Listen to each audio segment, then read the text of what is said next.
இஸ்ரவேல் குடும்பத்துக்கு சொல்லிய நல்வார்த்தைகளில் ஒன்றாகிலும் தவறி போகவில்லை.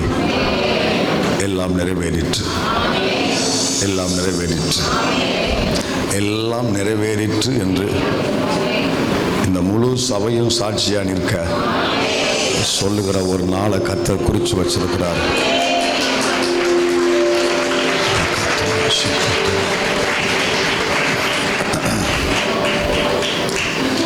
இந்த ஊழியத்தை நீங்கள் துவக்கும் போதும், துவக்கிறதுக்கு முன்பும், துவக்கும் பொழுதும், நீங்கள் துவக்கின பின்பும், இந்த வழிபடத்திலிருந்து நீர் கொண்டு வந்த தாசர்கள் மூலமாக ஆண்டவர் இந்த வழிபடத்திலிருந்து புறப்பட பண்ணின எத்தனையோ வார்த்தைகள், வாக்கு தத்தங்கள், எத்தனையோ தீர்க்க தரிசனங்கள், அவைகள் நீண்ட நாளாக மண்ணுக்குள்ளே புதைந்திருக்கிற விதையை போல மறைஞ்சிருந்தாலும் வரும் நாட்களில் அந்த விதம் முளைத்து பூமிக்கு வெளியே தென்படுவது போல இந்த தரிசனம் முளைக்க போகிறதுக்காக, இந்த திட்டம் முளைத்து வரப்போகிறதுக்காக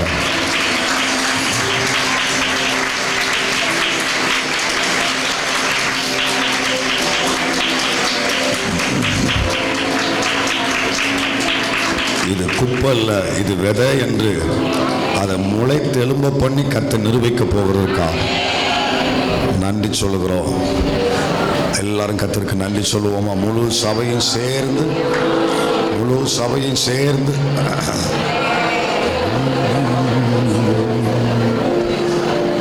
நன்றி சொல்லுவோம் ஆண்டவருக்கு. ஹல்லேலூயா, கொடான கொடி ஸ்தோத்திரம். இதுவரை, இந்த நிமிடம் வரை இந்த ஊழியத்தை நீங்கள் நிறுத்தி வருவதற்காக ஸ்தோத்திரம், தாங்கி வருவதற்காக ஸ்தோத்திரம். வருகை மட்டும், வருகை மட்டும் இந்த ஊழியத்தை நீங்கள் தாங்குவதற்காக ஸ்தோத்திரம். இது தேவனால் துவக்கப்பட்டது என்கிறதற்கான ஏராளமான நிரூபணங்களை தேவன் வைத்திருப்பதற்காக, சாட்சிகளை கர்த்தர் வைத்திருப்பதற்காக. ஹல்லேலூயா.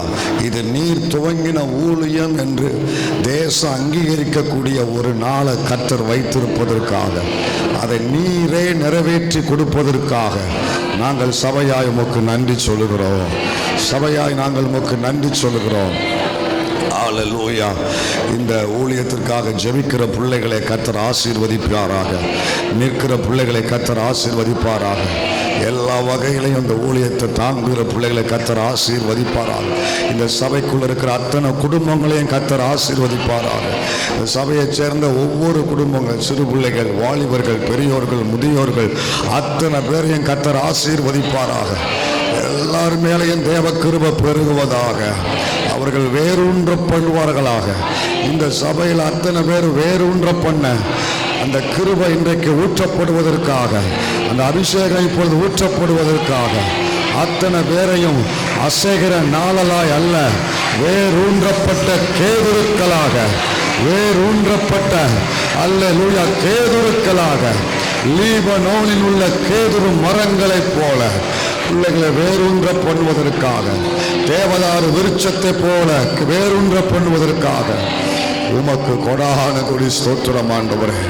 உமக்கு கொடான கொடி ஸ்தோத்திரம் ஆண்டவரே. எல்லா மகிமையும் தேவனாகிய கர்த்தர் ஒருவருக்கே நாங்கள் செலுத்துகிறோம். நேற்று எங்களோடு இடைபெற்று காலையில் எங்கள்கிட்ட பல பலமாக இடைபெற்று தொடர்ந்து இந்த மாலை நேரத்திலையும் எதிர்பார்ப்போடு வந்திருக்கிற ஒவ்வொருவரோடும் தேவன் இடைப்படும். கொண்டு வந்திருக்கிற உங்கள் தாசர்களை கர்த்தர் கரத்தில் ஏந்தி பயன்படுத்தும். எங்களை தாழ்த்தி வெறுமையாக்கும்.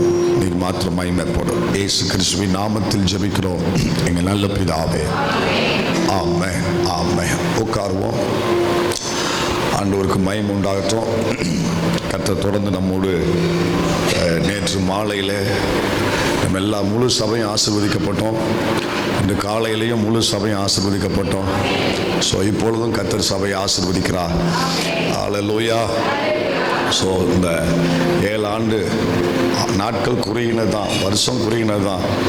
ஆனால் கடந்து வந்த பாதை யாரும் மறக்க முடியாது. அல்லேலூயா. எல்லாவற்றிலும் கர்த்தருடைய கரம் கூட இருந்ததுக்காக ஆண்டவருக்கு நான் நன்றி சொல்லுகிறேன். சபை நடுவில் நான் கர்த்தரை துதிக்கிறேன். நான் எல்லாவற்றிலும் தேவ கிருபை மாத்திரம் கூட இருந்தது, தேவ கரம் மாத்திரம் கூட இருந்தது, அவருடைய வார்த்தை மாத்திரம் கூட இருந்தது. அல்ல கர்த்தருக்கு நான் மகிமை சொல்கிறேன். இந்த 8வது வருஷத்தில் கால் வைக்க அது அவர் சமூகத்தில் ஆரம்பிக்க ஆண்டவர் பாராட்டின கிருபைக்காக கர்த்தருக்கு ஸ்தோத்திரம். இந்த ஆண்டவரை நேசிக்கிற, இந்த சபையை நேசிக்கிற, இந்த சபையில் உண்மையாக இருக்கிற உங்கள் ஒவ்வொருவருக்காக கர்த்தரை துதிக்கிறேன். உங்களுக்கு வேண்டிய பலனை ஆண்டவர் தருவாராக. அல்லேலூயா. தேசத்தை சுதந்திரிக்கிற நேரம் வரும்பொழுது அவர்களுக்குரிய பங்கு அவர்கள் கண்டிப்பாக உண்டு. நீங்கள் உங்கள் பாகத்தில் நீங்கள் சந்தோஷம் அடைவீர்கள். உங்கள் பாகத்தில் கர்த்தருக்காக யார் யார் எந்த அளவுக்கு நின்னீர்களோ அதற்குரிய பங்கு உங்களுக்கு சரியாய் கர்த்தர் பகிர்ந்தளிப்பார். அல்லேலூயா. உங்கள் பாகத்தில் நீங்கள் சந்தோஷம் அடைவீங்க. உங்கள் சந்ததியை கர்த்தர் ஆசீர்வதிப்பாராக. தொடர்ந்து நம்ம இணைந்து கர்த்தருக்காக நம்ம ஒருமித்து நின்று தேவன் தந்த ஒரு ராஜ்யத்துக்காக இன்னும் தீவிரமாய் ஓடுவோம். நான் அடிக்கடி சொல்கிறது, நம்ம இன்னும் ஒன்றும் சாதிக்கலை. இப்போ தான் ஒரு ஸ்டெப்பு வச்சுருக்கிறோம். தரிசனம் பெருசு, அதனால் திட்டம் பெருசு. என்ன வந்தாலும் அவருடைய பாதத்தில் அர்ப்பணித்து நம்ம இணைந்து நிற்போம் என்றால் தரிசனம் தந்தவர் அதை நிறைவேற்ற முடிக்க அவர் நமக்கு போதுமானவர். அதற்குரிய சகலவற்றையும் அவரே செய்வார். இயேசுவை மாத்திரம் நோக்கி நம்ம தொடர்ந்து அவர் தரிசனத்துக்காக ஓடுவோம், இணைந்து நிற்போம். கர்த்தர் மகிமைப்படுவாராக. அவனுடைய வார்த்தைக்காக நம்ம கடந்து போவோம். ஸோ இந்த 2 நாளும் நம் நடுவில் வந்து ஊழியம் செய்து கொண்டிருக்கிற அருமையான தேவ மனிதர்களுக்காக கர்த்தரை துதிக்கிறேன். தொடர்ந்து இந்த ராத்திரி நேரத்திலையும் கர்த்தர் நம்மோடு கூட தெளிவாக இடைப்படுவார். அர்ப்பண இருதயத்தோடு காத்திருப்போம். ஆண்டவருக்கு மகிமை செலுத்தி கரம் தட்டி தேவ மனிதர்களை பாஸ் ஏபி அவர்களை நாம் வரவேற்போமா. ഈ നല്ല രാത്രിക്കായി സ്തോത്രം ചെയ്യുന്നു. இந்த நல்ல இரவு நேரத்திற்காக கர்த்தரை துதிக்கிறேன். ഈ രാത്രിയിൽ നിങ്ങളോടൊപ്പം ദൈവത്തിൻ്റെ വചനവുമായി നിൽക്കാൻ ദൈവം തന്ന അവസരത്തിനായിട്ട് സ്തോത്രം ചെയ്യുന്നു. இன்று இரவும் உங்களோடு கூட கர்த்தருடைய வசனத்தோடு நிற்க ஆண்டவர் கிருபை தந்தபடியால் கர்த்தரை துதிக்கிறேன். ഈ രാത്രിയിലും ദൈവത്തിൻ്റെ വലിയ വിടുതലുകൾ അനുഭവിപ്പാൻ കർത്താവ് നമ്മെ സഹായിക്കട്ടെ.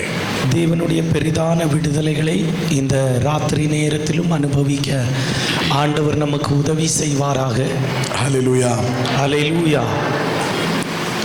പകൽ വരാത്ത പ്രിയപ്പെട്ടവരുണ്ടോ? ഇന്ന് രാത്രി വന്നവർ பகலில் வராதவங்க இருக்கிறீங்கன்னா கை உயர்த்துங்க. ഓക്കെ, ദൈവം നിങ്ങളെ അനുഗ്രഹിക്കട്ടെ. ஆண்டவர் ஆசீர்வதிக்கட்டும். രാവിലെ ഞാൻ ഓർപ്പിച്ച വചനത്തിൻ്റെ തുടർമാനമായി ചിലത് ഞാൻ ഇന്ന് രാത്രി സംസാരിക്കാനായിട്ട് ഞാൻ ആഗ്രഹിക്കുന്നു. பகலிலே நான் பிரசங்கித்த அதே வசனத்தில் இருந்து இன்று இரவும் தொடர்ந்து நான் பேசும்படி விரும்புகிறேன். രാവിലെ വന്നവർക്കറിയാം, അക്വിലാവിനെയും പ്രിസ്കില്ലായെയും കുറിച്ചാണ് ഞാൻ സംസാരിച്ചു തുടങ്ങിയത്. பகலிலே வந்தவர்களுக்கு தெரியும், நான் ஆக்கிலாவையும் பிரிஸ்கில்லாளை பற்றியும் சொன்னது. റോമിൽ ഉണ്ടായ പ്രശ്നം നിമിത്തം ആ പട്ടണം വിട്ട് അവർ പുറത്തേക്ക് വരേണ്ടി വന്നു. ரோம் என்கிற அந்த பட்டணத்தில் வெளிப்பட்ட பிரச்சனையினால் அவர்கள் அந்த பட்டணத்தை விட்டு வெளியேற வேண்டிய சூழ்நிலை வந்தது. അവർ പുറത്തേക്ക് വന്നു കഴിഞ്ഞപ്പോൾ அவர்கள் வெளியே வந்தபோது കൊരിന്തിൽ വച്ച് പൗലോസിനെ അവർ കണ്ടുമുട്ടുന്നു. கொரிந்துவில் வைத்து பவுலை அவர்கள் சந்திக்கிறார்கள். പൗലോസിനെ കണ്ടുമുട്ടി കഴിയുമ്പോൾ பவுலை அவர்கள் சந்தித்த பின்பு പൗലോസിലൂടെ അവർ രക്ഷിക്കപ്പെട്ടു. பவுல் மூலமாய் அவர்கள் ரட்சிக்கப்பட்டார்கள். പൗലോസിലൂടെ ക്രിസ്തുവിനെ അവർ മനസ്സിലാക്കി. பவுலின் மூலமாய் அவர்கள் கிறிஸ்துவை புரிந்து கொண்டார்கள். പൗലോസിനെ അവർ കാണുമ്പോൾ பவுலை அவர்கள் பார்க்கும்போது അവർ യേശുവുമായി യാതൊരു ബന്ധവും ഉണ്ടായിരുന്നില്ല. அவர்களுக்கு இயேசுவோடு எந்த உறவும் இல்லை. എന്നാൽ പൗലോസിനെ അവരുടെ കൂടെ തൊഴിൽ ചെയ്യുന്നവരായിട്ടാണ് ആദ്യം അവരെ കാണുന്നത്. அவர்கள் முதலாவது பவுலை பார்க்கும்போது அவர்களோடு வேலையை செய்கிற ஒருவராக தான் பார்த்தார்கள். പക്ഷേ ஆனால் കൂടെ ജോലി ചെയ്ത വ്യക്തിയിലൂടെ അവിടെ ഹൃദയത്തിൽ ക്രിസ്തു ജനിക്കാനായിട്ട് തുടങ്ങി. கூட வேலை செய்த அந்த நபர் மூலமாய் அவர்கள் உள்ளத்தில் கிறிஸ்து பிறந்தார்.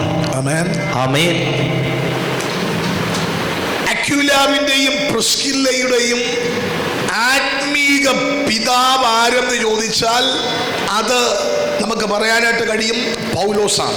ஆஸ்கிலா பிரிஸ்கிலாள் என்பவர்களுடைய ஆவிக்குரிய தகப்பன் யார் என்று கேட்டால் நாம் சொல்ல முடியும், அது அப்போஸ்தலனாகிய பவுல். ഹല്ലേലൂയ. ஹல்லேலூயா. നിങ്ങളോട് ഓരോരുത്തരോടും ചോദിക്കുന്നു, നിങ്ങളുടെ സ്പിരിച്വൽ ഫാദർ ആരാന്ന് ചോദിച്ചാൽ നിങ്ങൾക്ക് പറയാനായിട്ടുണ്ട് ഒരാൾ. ஆமென். உங்களிடத்திலும் அதே கேள்வி கேட்கப்படும் போது உங்க ஆவிக்குரிய தகப்பனை குறித்து உங்களுக்கும் சொல்ல முடியும். ആമേൻ. ஆமென். ചില ആൾക്കാരെ സംബന്ധിച്ച് சிலரை பொறுத்தவரை ഒരു സീസണിൽ അവർക്ക് ആത്മീക പിതാവ് ഒരാളായിരിക്കും. ஒரு காலகட்டத்தில் அவர்களுக்கு ஆவிக்குரிய தகப்பன் ஒருவராயிருப்பார். കുറച്ചു ദിവസം കഴിയുമ്പോഴത്തേനും അവരുടെ ആത്മീക പിതാവ് വേറൊരാളായിരിക്കും. கொஞ்சம் கூட நாட்கள் கடக்கும்போ கேட்டா அவங்க ஆவிக்குரிய தகப்பனுடைய பெயர் வேறொருவருடைய பெயர் சொல்வாங்க. നമുക്ക് അങ്ങനെ ആത്മീക പിതാവിനെ മാറ്റാൻ പറ്റുമോ? நமக்கு அப்படி ஆவிக்குரிய தகப்பனை மாற்றி அமைக்க முடியுமா? ഹല്ലേലൂയ. ஹல்லேலூயா. എൻ്റെ മക്കൾക്ക് അപ്പൻ ഞാനാ. என்னுடைய பிள்ளைகளுக்கு அப்பா நான் தான். അവർക്ക് ഞാൻ അടി കൊടുത്താലും அவர்களுக்கு நான் அடி கொடுத்தாலும் അവരെ ശിക്ഷിച്ചാലും அவர்களை சிட்சித்தாலும் അപ്പൻ ഞാൻ തന്നെ ആയിരിക്കും. அப்பா நானாக தான் இருப்பேன். ഹല്ലേലൂയ. ஆமென். വടിയെടുക്കുന്ന അപ്പനേക്കാൾ ചോക്ലേറ്റ് കൊടുക്കുന്ന അങ്കിളിനെയാണ് മക്കൾക്ക് ഇഷ്ടം. கம்பெடுக்கிற தகப்பனை பார்க்கிலும் சாக்லேட் வாங்கி கொடுக்கிற அங்கிள்மாரை தான் இன்றைக்கு எல்லாருக்கும் பிடிக்குது. ഹല്ലേലൂയ. ஹல்லேலூயா. പക്ഷെ നിങ്ങൾ ഒരു കാര്യം മനസ്സിലാക്കണം, நீங்கள் ஒன்றை புரிந்து கொள்ள வேண்டும். ചോക്ലേറ്റ് തരുന്ന അങ്കിളിനേക്കാൾ റെസ്പോൺസിബിലിറ്റി വടിയെടുക്കുന്ന അപ്പനുണ്ട് എന്ന് നിങ്ങൾ അറിയാതെ പോകരുത്. சாக்லேட் தருகிற அங்கிளை பார்க்கிலும் உத்தரவாதம் உள்ளது அந்த கம்பெடுக்கிற தகப்பனுக்கு என்பதை நீங்கள் புரிந்து கொள்ளணும். ഹല്ലേലൂയ. ஹல்லேலூயா. നിങ്ങളുടെ ആത്മീക പിതാവായി ദൈവം വെച്ചിരിക്കുന്നത് നിങ്ങളുടെ ദൈവദാസനെയാണ്. உங்களுடைய ஆவிக்குரிய தகப்பனாய் தேவன் வைத்திருப்பது உங்களுக்கு தேவன் தந்திருக்கிற உங்கள் போதகரை. വലത് കരം ഉയർത്തി ദൈവത്തിനൊരു സ്തോത്രം പറയാമോ? வலது கரம் உயர்த்தி ஆண்டவரை துதிப்போமே. ഒരു നല്ല ദർശനമുള്ള ഒരു പിതാവിനെ ദൈവം നമുക്ക് തന്നതിനായി, ஒரு நல்ல தரிசனமுள்ள தகப்பனை கர்த்தர் தந்ததற்காக ஆண்டவரை துதிக்கலாமே. എല്ലാ കരങ്ങളും ഉയർത്തി ദൈവത്തിന് സ്തോത്രം പറയാം. எல்லாரும் கரங்களை உயர்த்தி ஆண்டவருக்கு ஸ்தோத்திரம் பண்ணுவோம். നന്ദി നിറഞ്ഞ ഹൃദയത്തോടെ ദൈവത്തിന് സ്തോത്രം പറഞ്ഞു நன்றியுள்ள இருதயத்தோடு ஆண்டவரை துதிப்போம். ഹല്ലേലൂയ. ஹல்லேலூயா. ഹല്ലേലൂയ. ஹல்லேலூயா. ആത്മീക പിതൃത്വം, പിതാവെന്ന സ്ഥാനം പൗലോസിന് എന്നെ ദൈവം കൊടുത്തു. ஆவிக்குரிய தகப்பன் என்கிற அந்த உரிமையை பவுலுக்கு ஆண்டவர் கொடுத்தார். ഞാൻ നിങ്ങളോട് പറയാം, நான் உங்களோடு சொல்லுகிறேன், ഈ ലോകത്ത് നിങ്ങൾ ജനിക്കാൻ, இந்த ഉലകത്തിൽ நீங்கள் வெற்றி சிறக்க നിങ്ങൾ ആഗ്രഹിച്ച വ്യക്തികളെ അല്ല അപ്പനും അമ്മയായിട്ട് ദൈവം നിങ്ങൾക്ക് തന്നത്. நீங்க இந்த உலகத்திலே பிறக்கும்படி நீங்க விரும்பின தாயும் தகப்பனையும் அல்ல ஆண்டவர் உங்களுக்கு தந்தது. അല്ലേ? നിങ്ങൾക്ക് ആർക്കെങ്കിലും പറയാൻ പറ്റുമോ? உங்க யாருக்காகிலும் சொல்ல முடியுமா? നമ്മൾ ജനിക്കുന്നതിന് മുമ്പേ കർത്താവിനോട് എൻ്റെ അപ്പന് ഇത്ര ഹൈറ്റ് വേണം, ഇത്ര വെയിറ്റ് വേണം, ഇന്ന കളറായിരിക്കണം എന്ന് നിങ്ങൾ പറഞ്ഞോ? நாம் பிறக்கும் முன்பே என்னுடைய அப்பா இப்படியா இருக்கணும், இந்த கலர்ல இருக்கணும், இவ்வளவு உயரத்துல இருக்கணும்னு யாராகிலும் சொன்னமா? ദൈവത്തിന് തോന്നി നിങ്ങളെ ഏത് വീട്ടിൽ ജനിപ്പിക്കണമെന്ന് ആ അപ്പനും അമ്മയ്ക്കും ദൈവം നിങ്ങളെ കൊടുത്തു. ஆண்டவருக்கு ஒரு தீர்மானம் இருந்தது. அந்த தீர்மானத்தின்படி நீங்கள் எந்த வீட்டில் பிறக்கணும்னு தீர்மானம் பண்ணினாரோ அப்படி ஆண்டவர் பிறக்க வைத்தார். ഹല്ലേലൂയ. ஹல்லேலூயா. നിങ്ങളുടെ ഗവൺമെന്റ് ഡോക്യുമെന്റിൽ അപ്പന്റെ സ്ഥാനത്ത് എഴുതിയിരിക്കുന്ന പേരും അമ്മയുടെ സ്ഥാനത്ത് എഴുതിയിരിക്കുന്ന പേരും നിങ്ങൾക്ക് മാറ്റാൻ പറ്റില്ല. உங்களுடைய அரசாங்க பதிவேட்டில் எழுதியிருக்கிற உங்க தாயினுடைய பெயரும் தகப்பனுடைய பெயரும் உங்களால் மாற்ற முடியாது. ഇനി നിങ്ങൾ മാറ്റി എന്നിരിക്കട്ടെ, இனி நீங்க மாற்றினீர்கள் என்று வைத்துக் கொள்வோம். നിങ്ങളുടെ ബ്ലഡ് എടുത്തിട്ട് ടെസ്റ്റ് ചെയ്താൽ DNA എടുത്ത് നോക്കിയാൽ അറിയാം നിങ്ങളുടെ അപ്പൻ ആര് അമ്മ ആരെന്ന്. உங்க ரத்தத்தை எடுத்து உங்க DNA பரிசோதனை பண்ணினா தெரியும் உங்க அப்பா யாரு அம்மா யாரு என்று. ഹല്ലേലൂയ. ஹல்லேலூயா. മാറ്റാൻ പറ്റില്ല, அது மாற்ற முடியாது. അതുപോലെ സഭകൾക്കകത്ത് പ്രശ്നങ്ങൾ ഉണ്ടാകും, சபைகளுக்குள்ளே பிரச்சனைகள் வரும், വാക്കുതർക്കങ്ങൾ ഉണ്ടാകും, ஆமென் ஸ்தோத்திரம், வாக்குவாதங்கள் வெளிப்படும், ആശയ വ്യത്യാസങ്ങൾ ഉണ്ടാകും, ஆமென் ஸ்தோத்திரம். ஒருவர் சொல்லுகிற கருத்துக்கு விரோதமாய் இன்னொரு கருத்து எழும்பலாம். പക്ഷേ ஆனால் അപ്പൻ എന്നും അപ്പനാണ്. தகப்பன் என்பவர் என்றைக்குமே தகப்பன் தான். ഹല്ലേലൂയ. ஹல்லேலூயா. നമ്മളെ അപ്പൻ അടിച്ചാൽ நம்மை தகப்பன் அடித்தால் നമ്മൾ പെട്ടിയെടുക്കും. நம்ம பெட்டி எடுப்போம். എവിടെ പോവാൻ? எங்க போக? അടുത്ത വീട്ടിൽ ചെല്ലാൻ, அடுத்த வீட்டுக்கு போக, അല്ലേ? அப்படிதானே? എല്ലാം എടുത്തോണ്ട് ഇറങ്ങും. எல்லாம் எடுத்து கிளம்புவோம். നമ്മൾ വിചാരിക്കും நம்ம நினைப்போம் അവർ എന്നെ ഭയങ്കരമായി സ്നേഹിക്കുന്നു. அவங்க என்ன ரொம்ப நேசிக்கிறாங்க. പക്ഷെ ഞാൻ നിങ്ങളോട് പറയാം, ஆனால் நான் உங்களோடு சொல்லுகிறேன், നിങ്ങൾ എത്ര സ്നേഹിക്കുന്നത് നിങ്ങൾക്ക് തോന്നിയാലും நீங்க எவ்வளவுதான் நேசிக்கணும்னு தோணிச்சினாலும் അവർ നിങ്ങളുടെ അപ്പനല്ല. ஆமென், அவர்கள் உங்களுக்கு தகப்பனாய் மாற முடியாது. അവർ നിങ്ങളുടെ അമ്മയല്ല. அவர்கள் உங்களுக்கு தாயாய் மாற முடியாது. ഹല്ലേലൂയ. அல்லேலூயா. നിങ്ങൾ ദൈവത്തിന് അനുഗ്രഹിക്കണമെങ്കിൽ, உங்களை ஆண்டவர் ஆசீர்வதிக்க வேண்டுமானால் ദൈവം വെച്ചിരിക്കുന്ന അനുഭവത്തിലേക്ക് നിങ്ങൾ മടങ്ങി വരാതെ നിങ്ങളെ ദൈവത്തിന് അനുഗ്രഹിക്കാൻ കഴിയുകയില്ല. தேவன் வைத்திருக்கிற அனுபவத்தில் நீங்கள் திரும்பி வராமல் கர்த்தர் உங்களை ஆசீர்வதிக்க முடியாது. Praise the Lord. ஹல்லேலூயா. ഇപ്പൊ സുധാകർ പാസ്റ്ററോട് എനിക്ക് ഒരു വിഷമം തോന്നിയാൽ, இப்போ சுதாகரோடு எனக்கு ஒரு வருத்தம் வந்தால் ഞാൻ മനസ്സിൽ കൊണ്ട് നടക്കരുത്. நான் அதை மனசுக்குள்ளே வச்சுக்கிட்டு இருக்க கூடாது. അദ്ദേഹത്തോട് സംസാരിക്കണം. நான் அவரோடு அது சொல்லணும். എന്നാൽ നമുക്കൊരു കുഴപ്പമുണ്ട്. ஆனா நமக்கு ஒரு பிரச்சனை இருக்கு. നമ്മളെല്ലാം സംസാരിക്കും, நம்ம எல்லாம் பேசுவோம், പ്രശ്നത്തിന്റെ കാരണം മാത്രം സംസാരിക്കില്ല. ஆனால் பிரச்சனைக்குரிய காரணத்தை மட்டும் நம்ம பேசுவதில்லை. ആമേൻ. ஆமென். സംസാരിക്കുമ്പോൾ കുത്തു കൊടുക്കും. சோத்திரம் பேசுவோம், குத்தி பேசுவோம். അവരോട് സംസാരിക്കുമ്പോഴും ഇവർക്കിട്ട് കൊടുത്തായിരിക്കും സംസാരിക്കുന്നത്. அவங்க கிட்ட பேசும்போதும் இவனுக்கு ஒரு குத்து கொடுத்து தான் பேசுவோம். പക്ഷേ കാര്യം സംസാരിക്കില്ല. ஆனால் காரியத்தை நாம் சொல்லுவதில்லை. ആമേൻ. அல்லேலூயா. എന്നാൽ ഒരു ഹെൽത്തി റിലേഷൻഷിപ്പ്, ഒരു നല്ല റിലേഷൻഷിപ്പ് എന്ന് പറയുന്നത്, ஆனால் ஒரு சரியான ஒரு உறவு என்பது മനസ്സിനകത്തുള്ള തുറന്ന് സംസാരിക്കുക. மனசுல இருக்கிறத மனம் விட்டு மனம் திறந்து பேசுகிறது. സംസാരിച്ചാൽ അവിടെ തീരും. காரணம் பேசினால் அது அதோடு முடிவடையும். ഇത് കൊണ്ടു നടന്നാൽ, இது அப்படியே இருதயத்தில் வச்சுக்கிட்டே நடந்தால் അത് വലിയ പ്രശ്നമാണ്. அது பெரிய பிரச்சனைக்கு வழிவகுக்கும். ചില ആൾക്കാർക്കുണ്ട്, சில ஆட்கள் உண்டு, മരിച്ചാലും അവർ ചിലത് മറക്കില്ല. செத்தாலும் அவங்க சிலது மறக்கவே மாட்டாங்க. ആമേൻ. அல்லேலூயா. അതിങ്ങനെ കൊണ്ടു നടക്കും. அதை இப்படியே கொண்டு அலைவாங்க. അത് വേണ്ട. அந்த சுபாவம் வேண்டாம். നമ്മളെല്ലാം ഒരപ്പന്റെ മക്കളാണ്. நாம் எல்லாரும் ஒரே தகப்பனுடைய பிள்ளைகள். നമ്മളെല്ലാം സഹോദരങ്ങളാണ്. நாம் ஆமென் சகோதரர்கள். ആ സ്നേഹം നമ്മുടെ ഉള്ളിൽ ഉണ്ടാകട്ടെ. அந்த அன்பு நமக்குள்ளே வெளிப்படட்டும். ആമേൻ. ஆமென். മടങ്ങി വരാം. திரும்பி வருகிறேன். അപ്പോൾ ഇവരുടെ ആത്മീക പിതാവ് എന്ന് പറയുന്നത് പൗലോസാണ്. அப்போ இந்த ஆக்கிலா பிரிஸ்கிலாளுடைய ஆவிக்குரிய தகப்பன் என்பவர் பவுல். ഞാൻ കഴിഞ്ഞ പ്രാവശ്യം വന്നപ്പോൾ നിങ്ങളോട് പറഞ്ഞോ എന്ന് എനിക്കറിയത്തില്ല.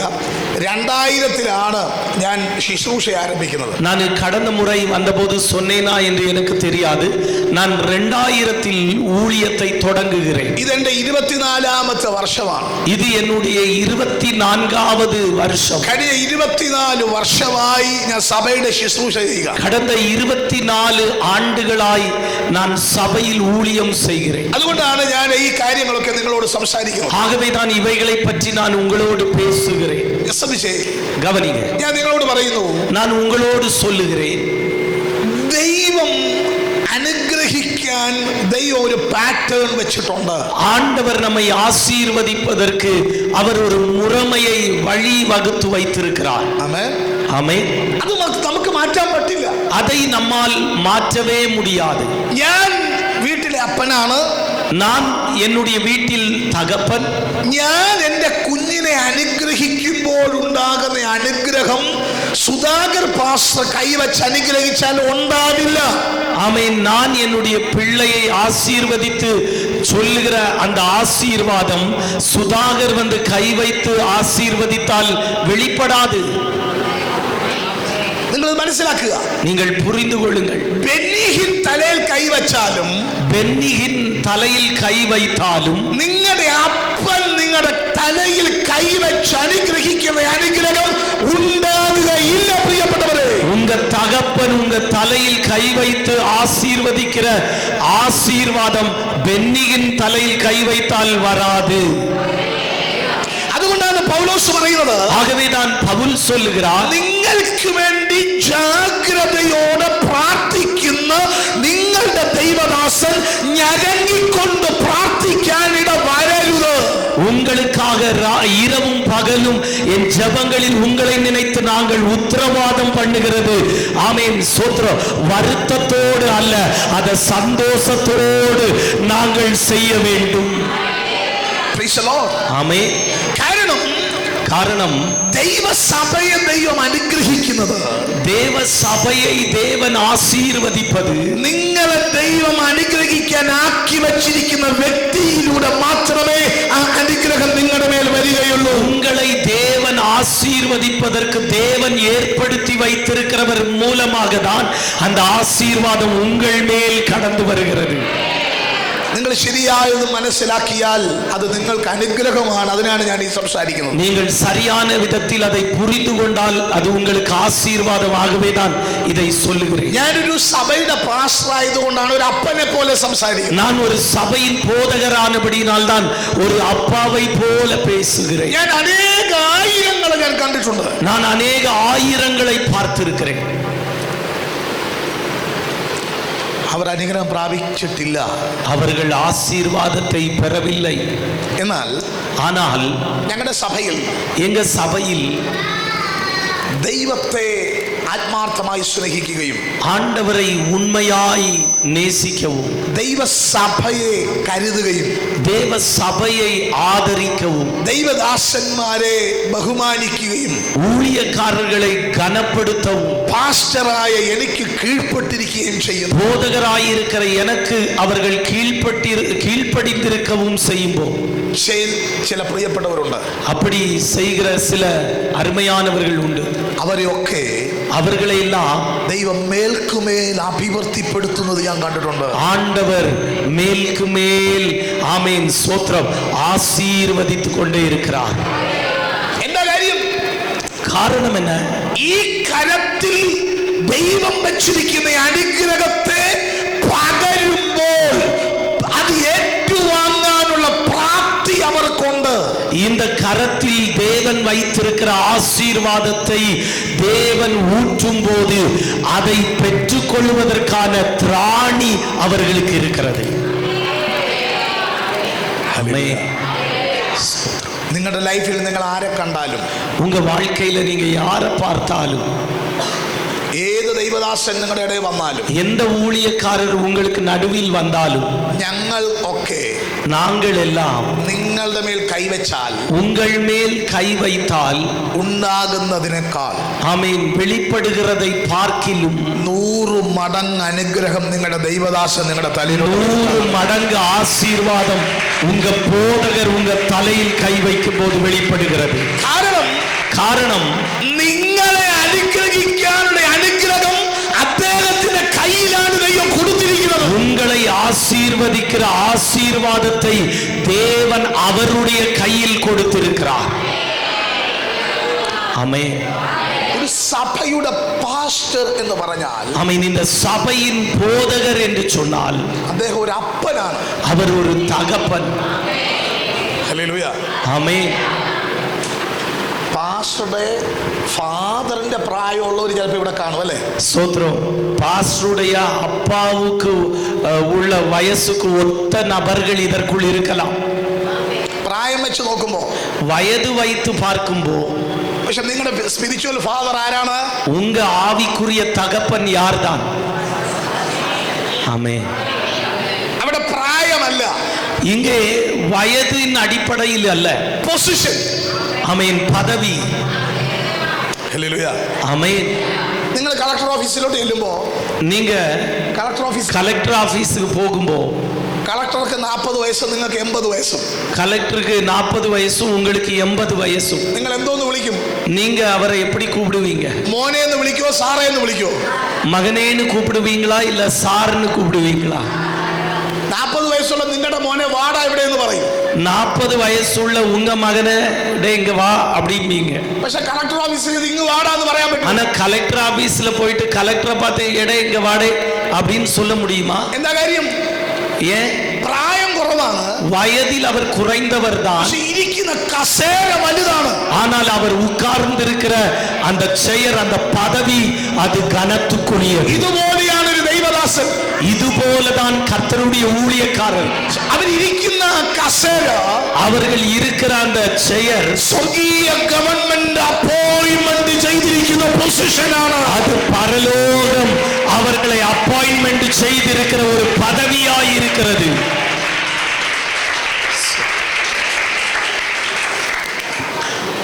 ഇനി ശ്രദ്ധിക്കണം, இனி கவனிங்க. ഈ അതോറിറ്റി നിങ്ങൾ മനസ്സിലാക്കണം. இந்த அதிகாரத்தை நீங்கள் புரிந்து கொள்ளணும். സഭ ഇതൊക്കെ അറിഞ്ഞാലേ അനുഗ്രഹിക്കപ്പെടൂ. சபை இவைகளை எல்லாம் அறிந்திருந்தால் மட்டுமே ஆசீர்வதிக்கப்படும். ஆமென். കേരളത്തിൽ கேரளாவில் ഒരാള് ബസ് ഓടിക്കുന്ന ഒരു ഡ്രൈവറെ പിടിച്ചിറക്കി അടിച്ചു. ஒரு ஆளு பஸ் ஓட்டுகிற டிரைவரை பஸ்ல இருந்து கீழே இறக்கி பிடிச்சு அடிச்சார். ഇദ്ദേഹത്തിന്റെ വണ്ടി ഈ ബസ് വേറൊരു കാറിൽ തട്ടിയത് കൊണ്ടാണ് ഈ കാര്യം ചെയ്തത്. இவர் ஓட்டிக்கொண்டு வந்த இந்த பஸ் வேறொரு கார்ல ஆமென் ஒரு சின்னதா இடிச்சதுனால அவர் கூப்பிட்டு அடிச்சார். ശ്രദ്ധിക്കണേ, கவனிங்க. ഈ ഡ്രൈവറെ അടിച്ചവൻ ജയിലിനകത്ത് പോയി. இந்த டிரைவரை அடிச்ச அந்த ஆளு ஜெயிலுக்குள் போனார். എന്താ കാര്യം? காரணம் என்ன?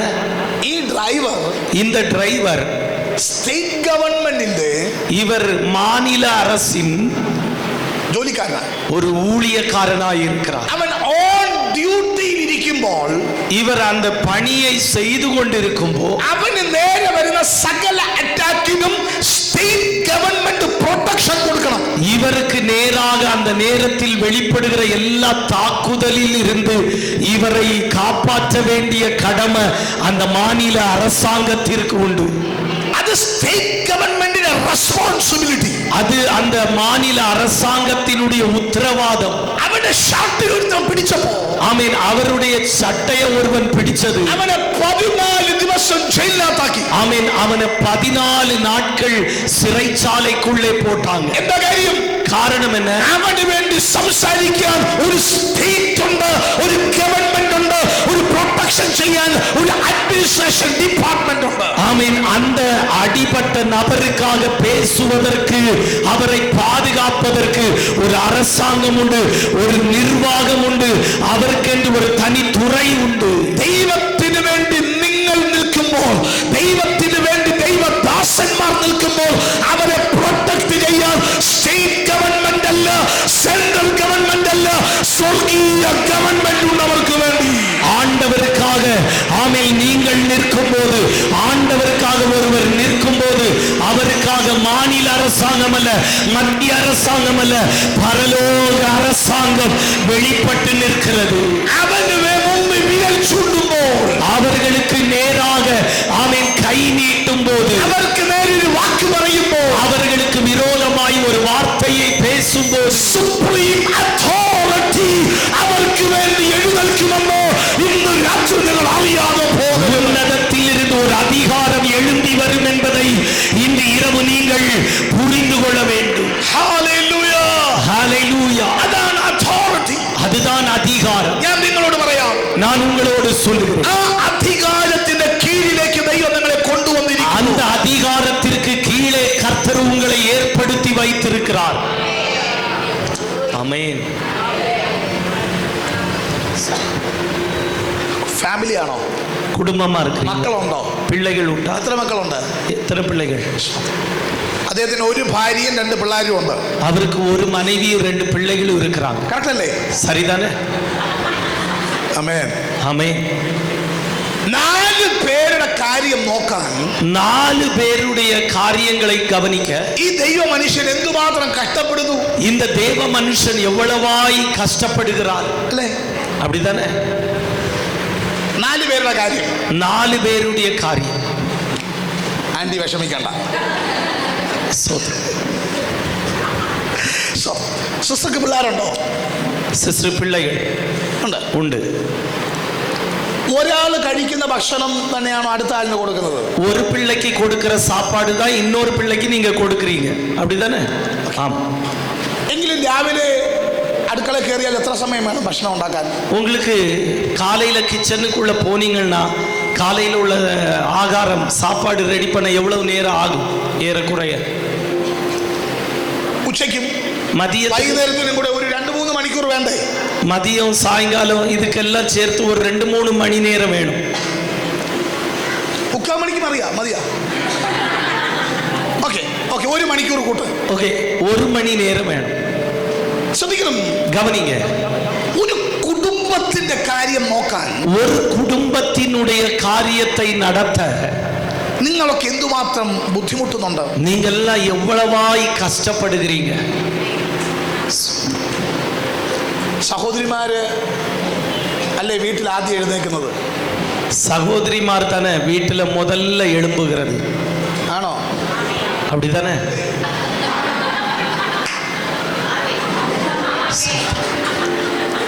ഇതെന്താ രാജ്യം?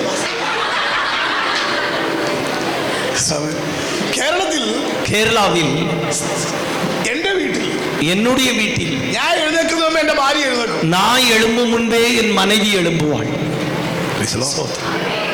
വീട്ടിലെ ജോലി എല്ലാം ചെയ്ത്, வீட்டில் உள்ள வேலையெல்லாம் செய்து അതിനുശേഷം ബൈബിൾ കോളേജിൽ പോകും പഠിപ്പിക്കാൻ. அதற்கு பிறகு பைபிள் காலேஜில் போய் படிச்சு கொடுக்க போவாங்க. അതിനുശേഷം തിരിച്ചു വരും. அதற்கு பிறகு அங்கிருந்து திரும்பி வருவாங்க. അതുപോലെ തന്നെയാണ് ഒരു പുരുഷൻ. அதுபோலதான் ஒரு ஆண், അല്ലേ? அப்படிதானே? ഈ ഓടുന്ന എന്തിനാ? இந்த ஓட்டம் எல்லாம் எதற்கு? 4 പേരുടെ കാര്യത്തിനാ. 4 பேருடைய காரியத்திற்காக. മനസ്സിലാകുന്നുണ്ടോ? புரியுதா? നിങ്ങൾക്ക് 4 പേർക്ക് വേണ്ടി ഇങ്ങനെ ഓടുന്നെങ്കിൽ, உங்க 4 பேருக்காக இப்படி ஓடுகிறார்கள் என்றால், നിങ്ങൾ ഇത്രയും പേർക്ക് വേണ്ടി, உங்க இத்தனையும் ஜனத்திற்காக നിങ്ങളുടെ പാസ്റ്റർ എന്തുമാത്രം ഓടുന്നായിരുന്നു. உங்க பாஸ்டர் எவ்வளவாய் ஓடுவார்கள். അദ്ദേഹത്തിന്റെ ഭാര്യ എന്തുമാത്രം ഓടുന്നുണ്ടാവും. ஆமீன். பாஸ்டர் அம்மா எவ்வளவாய் ஓடுவார்கள். പക്ഷെ നമുക്കത് ചിലപ്പോൾ കാണാൻ പറ്റില്ല. ஆனால் நமக்கு அது சில நேரங்கள்ல தெரியாது. ஆமென்.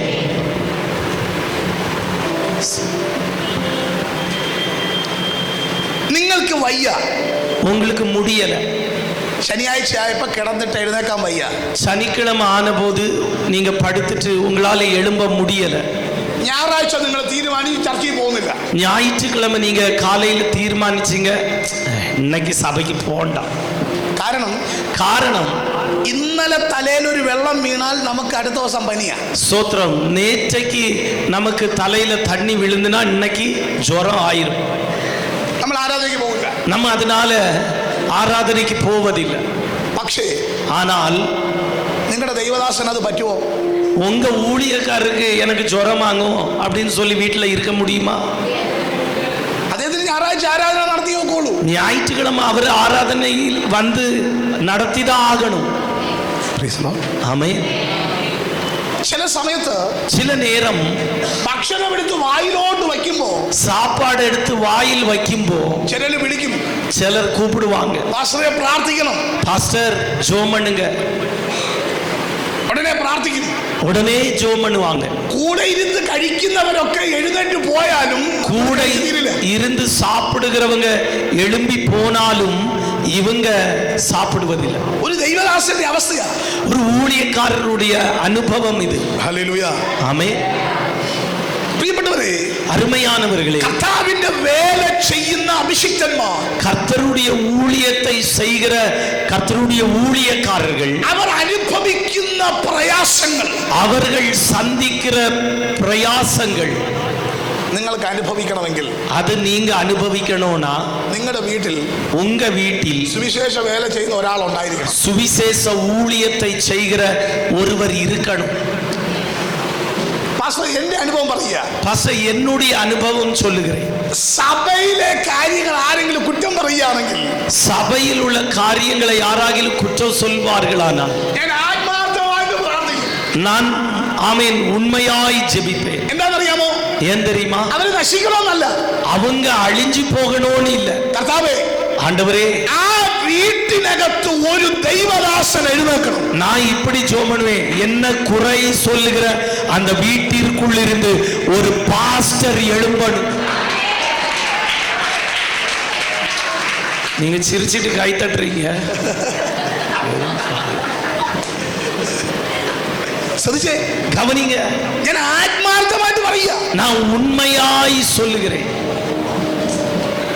കർത്താവേ, ആ വീട്ടിനകത്ത് ഒരു ദൈവദാസൻ എഴുന്നേൽക്കട്ടെ. ஆண்டவரே, அந்த வீட்டிற்குள் இருந்து ஒரு ஊழியக்காரர் எழும்பட்டும். അപ്പ മനസ്സിലാകും ഒരു ദൈവദാസന്റെ കഷ്ടപ്പാടെന്താ. அப்ப புரியும் ஒரு ஊழியக்காரருடைய கஷ்டம் என்னன்னு. ഒരു സഹോദരി എന്നോട് പറഞ്ഞു, ஒரு சகோதரி என்கிட்ட சொன்னாங்க, ഞങ്ങളുടെ പാസ്റ്റർ 4 മാസമായി ഞങ്ങളുടെ വീട് വിസിറ്റ് ചെയ്തിട്ട്. எங்க பாஸ்டர் எங்க வீட்டை சந்தித்து 4 மாசம் ஆயிட்டு. ഞാൻ പറഞ്ഞു, ഞാൻ വിസിറ്റ് ചെയ്തിട്ട് 3 വർഷമായി. நான் சொன்னேன், நான் எங்க ஜனத்தை சந்திச்சுட்டு 3 வருஷம் ஆச்சு. ഹല്ലേലൂയ. ஹல்லேலூயா. ഞാൻ അവളോട് പറഞ്ഞു, நான் அவர்களோடு சொன்னேன், നിറഞ്ഞ ഹൃദയത്തോടെ പ്രാർത്ഥിക്കുന്നു, நான் உண்மையான முழு இருதயத்தோடு ஜெபிப்பேன். നിനക്ക് ദൈവം ഒരു ദൈവദാസനെ ഭർത്താവായിട്ട് തരട്ടെ. ஆமென். உனக்கு ஒரு ஊழியக்காரர ஆண்டவர் கணவனா தரட்டு. അപ്പൊ നിന്റെ പരാതി തീരും. அப்போ உன்னுடைய இந்த சோத்திர பராதி சொல்லுகிற அனுபவம் மாறும். ദൈവദാസൻ വീട്ടിൽ വരുന്നില്ലെന്നുള്ള പരാതി അന്നോടെ തീരും. എന്നും ദൈവദാസൻ വീട്ടിൽ കാണും. எங்க ஊழியக்காரர் எங்க வீட்டுக்கே வரமாட்டாரு அப்படின்னு சொல்ற அந்த குறை சொல்லுதல் நிக்கும். காரணம், உன் வீட்டுக்குள்ள ஊழியக்காரர் 24 மணிக்கூர் இருக்கிறார்களா. അപ്പോഴേ നിനക്ക് മനസ്സിലാവുള്ളൂ ഒരു ദൈവദാസന്റെ ബുദ്ധിമുട്ട് എന്താണ്. அப்போதான் புரியும் ஒரு பாஸ்டருடைய கஷ்டங்கள் என்ன என்பது. ആമേൻ. ஆமென். ആദ്യമൊക്കെ ஆரம்பத்தில் எல்லாம் விசுவாசிகள் പാന്റ് ലൂസായിട്ട് ഇട്ടാൽ കുഴപ്പം പറയും. ஆமென். பேண்ட் லூசா போட்டிருந்தாலும் குறை சொல்வாங்க. ടൈറ്റ് ആയാലും കുഴപ്പം. பேண்ட் கொஞ்சம் டைட் ஆனாலும் குறை சொல்வாங்க. ആമേൻ. சோத்திரம். ഞാനിതൊന്നും ശ്രദ്ധിക്കില്ല. நான் இது ஒன்றும் கவனிப்பதில்லை. കേരളത്തിൽ ഇതുപോലെ വെള്ള ഷർട്ട് ഇട്ടാല് ആൾക്കാർക്ക് ഇഷ്ടമുള്ളൂ. கேரளாவில் இது போல வெள்ளை சர்ட் உடுத்தாதான் ஆட்களுக்கு பிடிக்கும். പക്ഷേ ஆனா ഞാൻ കറുത്ത ഷർട്ട് ഇട്ട് പ്രസംഗിക്കും. நான் கருப்பு கலர் சர்ட் உடுத்து பிரசங்கம் பண்ணுவேன். കറുത്ത ഷർട്ട് ഇട്ട് കറുത്ത ഭാഷ ഞാൻ നടത്തും. நான் கருத்த கலர் சர்ட் உடுத்து திருவிருந்து நடத்துவேன். യൂട്യൂബിനകത്ത് ഇഷ്ടംപോലെ വീഡിയോ കിടപ്പുണ്ട്, നോക്കിക്കോ. யூடியூபுக்குள்ள நான் அப்படி செய்கிற நிறைய வீடியோ இருக்குது, வேணா பாருங்க. ഒരാൾ വന്നിട്ട് പറഞ്ഞു, ஒருவர் வந்து சொன்னார், വെള്ള ഷർട്ടും കറുത്ത പാന്റും ഇട്ട് വേണം ശുശ്രൂഷിക്കാൻ. பாஸ்டர், நீங்க வெள்ளை சட்டையும் கருத்த பேண்டும் உடுத்துதான் ஊழியம் செய்யணும். ഞാൻ വെള്ള പാന്റും ചുവന്ന ഷർട്ടും ഇട്ട് ശുശ്രൂഷിക്കും. நான் வெள்ளை பேண்டும் சிவப்பு கலர் சர்ட் உடுத்து ஊழியம் செய்தேன். ഹല്ലേലൂയ. ஹல்லேலூயா. காரணம், ഞാൻ ആരാന്ന് എനിക്കറിയാം. நான் யார் என்று தெரியும். ஆமென். നിങ്ങൾ പിണങ്ങരുത് കേട്ടോ. நீங்க யாரும் வருத்தப்பட்டுறாதுங்க. നിങ്ങളോട് നിങ്ങളുടെ ജോലി സ്ഥലത്തെ അവർ പറയുകയാണ് എന്നും വെള്ള സാരി എടുത്തോണ്ട് വരണമെന്ന് പറയാം. നിങ്ങൾ ജോലിക്ക് വെള്ള സാരി എടുത്തോണ്ട് പോകും എന്നും. உங்களோடு வேலை பார்க்கிற இடத்துல இன்னைக்கு வெள்ளை சாரி கட்டிட்டு வரணும்னு சொன்னா நீங்க போவீங்களா? வெள்ளை சாரி கட்டிட்டு നിങ്ങൾക്ക് ഇഷ്ടമുള്ളതല്ലേ നിങ്ങൾ എടുക്കുള്ളൂ. நீங்க உங்களுக்கு பிடிச்சது தானே நீங்க எடுப்பீங்க. ആന്റിക്ക് സാരി ഉടുക്കുന്നതല്ലേ ഇഷ്ടം. ஆண்டி சாரி உடுக்கிறது தானே பிடிக்கும். എൻ്റെ കൂടെ കേരളത്തിൽ വരുന്ന என் கூட கேரளாவுக்கு வர்றீங்களா? കൊണ്ടുപോട്ടാ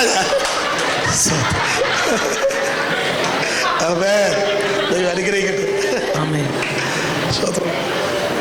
ശ്രദ്ധിച്ചേ, கவனிங்க, ഈ അമ്മയോട് പറയുകയാണ്, இந்த தாயாரோடு சொல்லுகிறோம், സാരി ഉടുക്കരുത്, നാളെ മുതൽ ചുരിദാർ ഇട്ടിട്ട് വരണമെന്ന് പറഞ്ഞാൽ நீங்க சாரி உடுக்க கூடாது, நாளை முதல் சுடிதார் உடுக்கணும்னு சொன்னா എന്തായിരിക്കും അവസ്ഥ? நிலைமை எப்படி இருக்கும்? ഓരോരുത്തർക്ക് കംഫർട്ട് ആയിട്ടുള്ള ഒരു ഡ്രസ് ഉണ്ട്.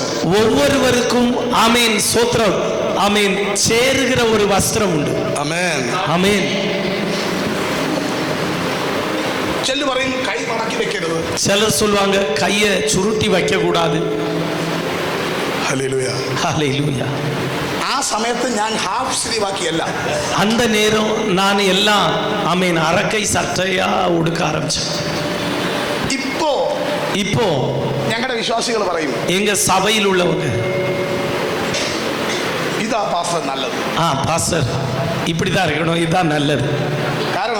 കാരണം ഇന്ന് ഫുൾ സ്ലീവ്, നാളെ ഹാഫ് സ്ലീവ്. இன்றைக்கு ஆமென் ஃபுல் கை, நான் ஹாஃப் கை. കളറുകളൊന്നും അല്ല വിഷയം, கலர் அல்ல பிரச்சனை. ആമേൻ ஆமென். കുറ്റം പറയുന്നവൻ എന്ത് വേണമെങ്കിലും പറയാൻ പറ്റും. இந்த குற்றம் சொல்லுகிறவங்களுக்கு ஏதாவது ஒண்ணு குற்றம் சொல்ல முடியும். ഒരു വയസ്സായ ആള് പറയുന്നു, ஒரு முதிர்ந்தவர் சொல்லுகிறார், മോളെ மகளே നീ കാൽ ഇങ്ങനെ വെച്ചിരിക്കണം, நீ காலை இப்படி வச்சு இருக்கணும். അങ്ങനെ ഭാര്യ വന്നിട്ട് പറയുന്നു, அவங்க மனைவி வந்து சொல்லுகிறாங்க, അത് ആണുങ്ങൾ ഇരിക്കുന്ന സൈഡാണ്, അതുകൊണ്ട് നീ ഇങ്ങനെ ഇരിക്കണം. அது ஆண்கள் உட்காருகிற பக்கம், அதனால நீ இப்படி உட்காரணும். ആ കൊച്ചു അന്തം വിട്ട് നോക്ക്. அந்த பிள்ளை ஆண் வாயும் திறந்து பார்க்குது. അങ്ങോട്ട് തിരിക്കാൻ ഭർത്താവ് സമ്മതിക്കത്തില്ല, ഇങ്ങോട്ട് തിരിക്കാൻ ഭാര്യ സമ്മതിക്കത്തില്ല. அப்ப அந்த பக்கம் திரும்பி இருக்க இந்த ஆளு சம்மதிக்க மாட்டாரு, அந்த பக்கம் திரும்பி இருக்க அவருக்கு மனைவி சம்மதிக்க மாட்டாரு. നാട്ടുകാരെ മുഴുവനും സംതൃപ്തിപ്പെടുത്തി നിങ്ങൾക്ക് ജീവിക്കാൻ പറ്റില്ല. ஊரார் முழுவதையும் உங்களுக்கு திருப்திப்படுத்தி வாழ முடியாது. ஆமென். നിങ്ങളുടെ ജീവിതം എങ്ങനെ ജീവിക്കണം എന്ന് നിങ്ങൾ തീരുമാനിക്കണം. உங்க வாழ்க்கையை எப்படி வாழ வேண்டும் என்று நீங்க தீர்மானம் எடுக்கணும். പാപം ചെയ്യരുത്, பாவம் செய்யக்கூடாது. നിങ്ങളുടെ ജീവിതം നിങ്ങൾ തീരുമാനിക്കുക. உங்க வாழ்க்கையை நீங்க தீர்மானிக்கணும். ഇന്ന് നമ്മൾ ചിന്തിക്കുന്നത്, இன்னைக்கு நாம் நினைக்கிறது ഇവരെന്ത് വിചാരിക്കും, இவங்க என்ன நினைப்பாங்க, അവരെന്ത് വിചാരിക്കും, அவங்க என்ன நினைப்பாங்க. പക്ഷെ എനിക്ക് ഈ ചിന്തയേ ഇല്ല. ஆனா எனக்கு இந்த சிந்தையே இல்லை.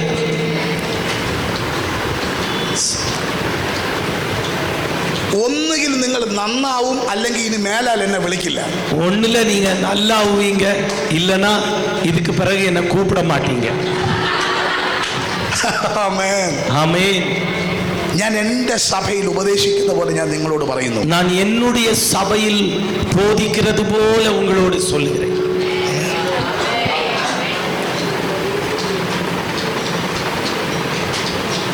ഈ പാസ്റ്റർ, இந்த பாஸ்டர் എൻ്റെ വളരെ അടുത്ത സ്നേഹിതനാണ്, என்னுடைய மிகவும் நெருங்கிய நண்பர். ഞങ്ങളുടെ നാട്ടുകാരിയാണ് കല്യാണം കഴിച്ചിരിക്കുന്നത്. எங்க ஊர்ல உள்ள ஒரு சகோதரியை தான் திருமணம் பண்ணி இருக்கிறார்.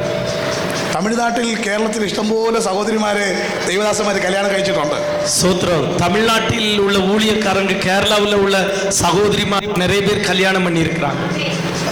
കുറച്ച് ദിവസമേ നമ്മൾ കണ്ടുള്ളൂ പണ്ട്, പക്ഷേ ഏറ്റവും നല്ല സ്നേഹബന്ധത്തെ ദൈവം കൊണ്ടുവന്നു. ஆமென் சோத்ரம். நாங்க முந்தி கொஞ்சம் தான் அறிமுகமானோம், ஆனா நல்ல ஒரு அன்பிற்குள் ஆண்டவர் எங்களை கொண்டு வந்தார். ഇദ്ദേഹം നല്ല ഷർട്ടൊക്കെ ഇടുമ്പോ, இவர் நல்ல ஷர்ட் உடுக்கும்போ ഞാൻ പറയും പാസ്റ്റർ നന്നായിരിക്കുന്നു. நான் சொல்வேன் பாஸ்டர் நல்லா இருக்குது. എന്നെ കാണുമ്പോ പാസ്റ്റർ പറയും, என்ன பார்க்கும்போ பாஸ்டர் சொல்லுவாங்க, പാസ്റ്റർ നിങ്ങളുടെ ഡ്രസ്സ് നന്നായിരിക്കുന്നു. பாஸ்டர் உங்க Dress நல்லா இருக்குது, സൂപ്പർ ആയിരിക്കുന്നു, நல்லா சூப்பரா இருக்குது. ஆமென். തൊട്ടടുത്തിരിക്കുന്ന ആളുടെ കൈ കൊടുത്തിട്ടെന്ന് പറയാം, നന്നായിരിക്കുന്നു എന്ന് പറഞ്ഞേ. பக்கத்தில் இருக்கிறவங்களுக்கு கை கொடுத்துட்டு சொல்லுங்களா, நீங்க இப்படி சொல்லுங்க, நல்லா அழகா இருக்குன்னு சொல்லுங்க. ഒന്ന് എൻകറേജ് ചെയ്യണം, അല്ലേ പാസ്റ്റർ? ஒன்று கொஞ்சம் உற்சாகப்படுத்தணும்.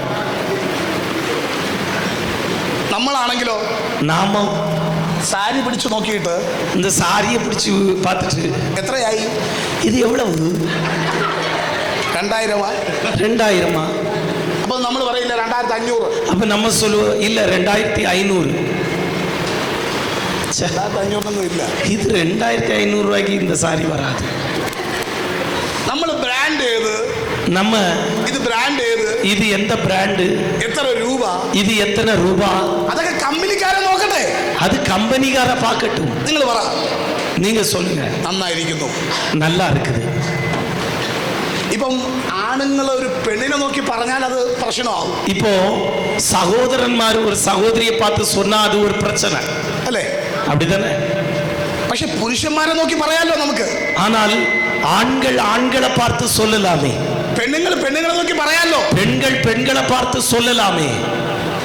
ஆமே. നിങ്ങൾ പറയുന്ന വലിയ കഷ്ടമാണ്. நீங்க இருக்கிற பார்த்தா சொல்ல மாட்டீங்க போல. നല്ലതെന്ന് പറയില്ല, പക്ഷെ കൊള്ളത്തില്ലെങ്കിൽ അത് കൃത്യമായിട്ട് പറയും. ஆமீன். நம்ம நல்லதை நல்லதுன்னு சொல்ல மாட்டோம், ஆனா அதற்குள்ள ஒரு குறைவு உண்டுன்னா அதை சொல்லுவோம்.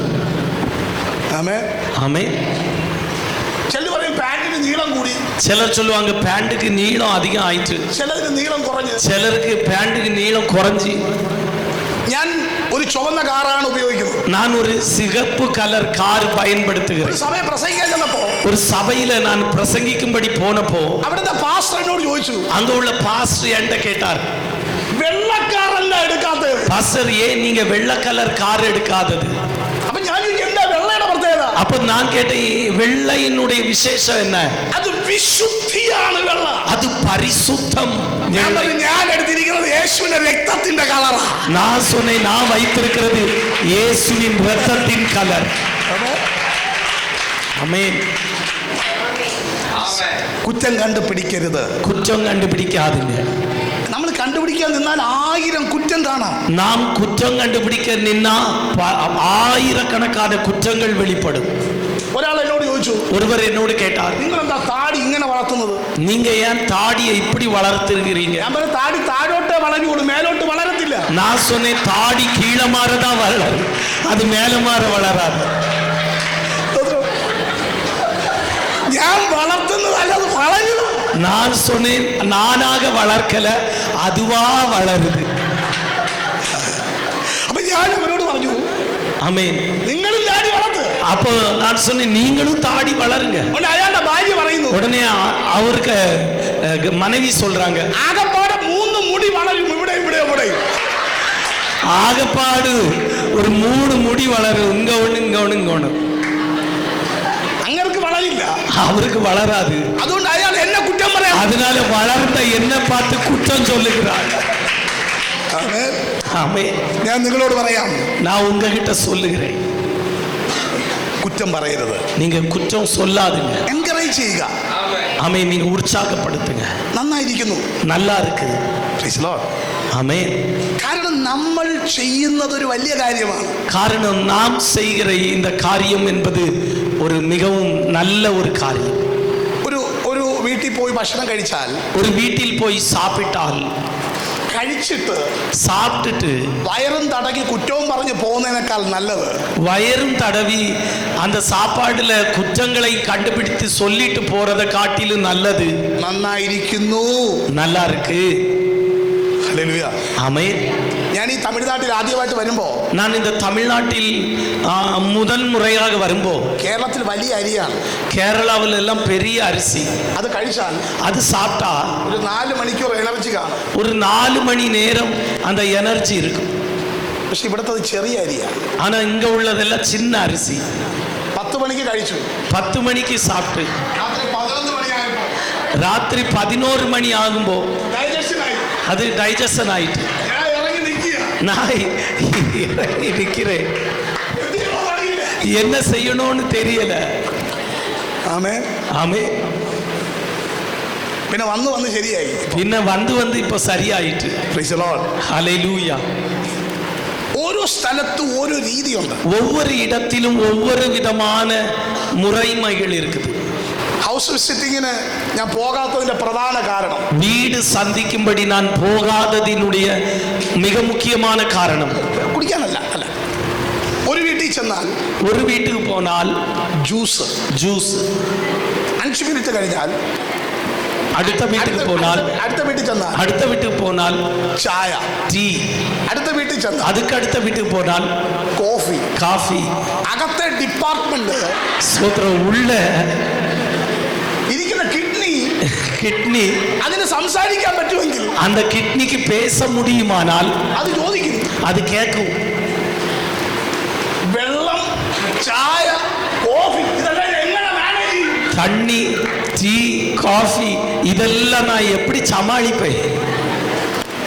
ഒരു സഹോദരി എന്നോട് പറഞ്ഞു, ஒரு சகோதரி என்னோடு சொன்னாங்க, 18 സൈസ് ഇലകൾ എല്ലാം കൂടെ ചേർത്ത് പാസ്റ്റർക്ക് വേണ്ടി ജ്യൂസ് ഉണ്ടാക്കി വെച്ചിരിക്കുക. 18 விதத்தில் உள்ள ஆமீன் ஸ்தோத்திரம். எந்த பாஸ்டர்? ഇലകൾ എല്ലാം இலை.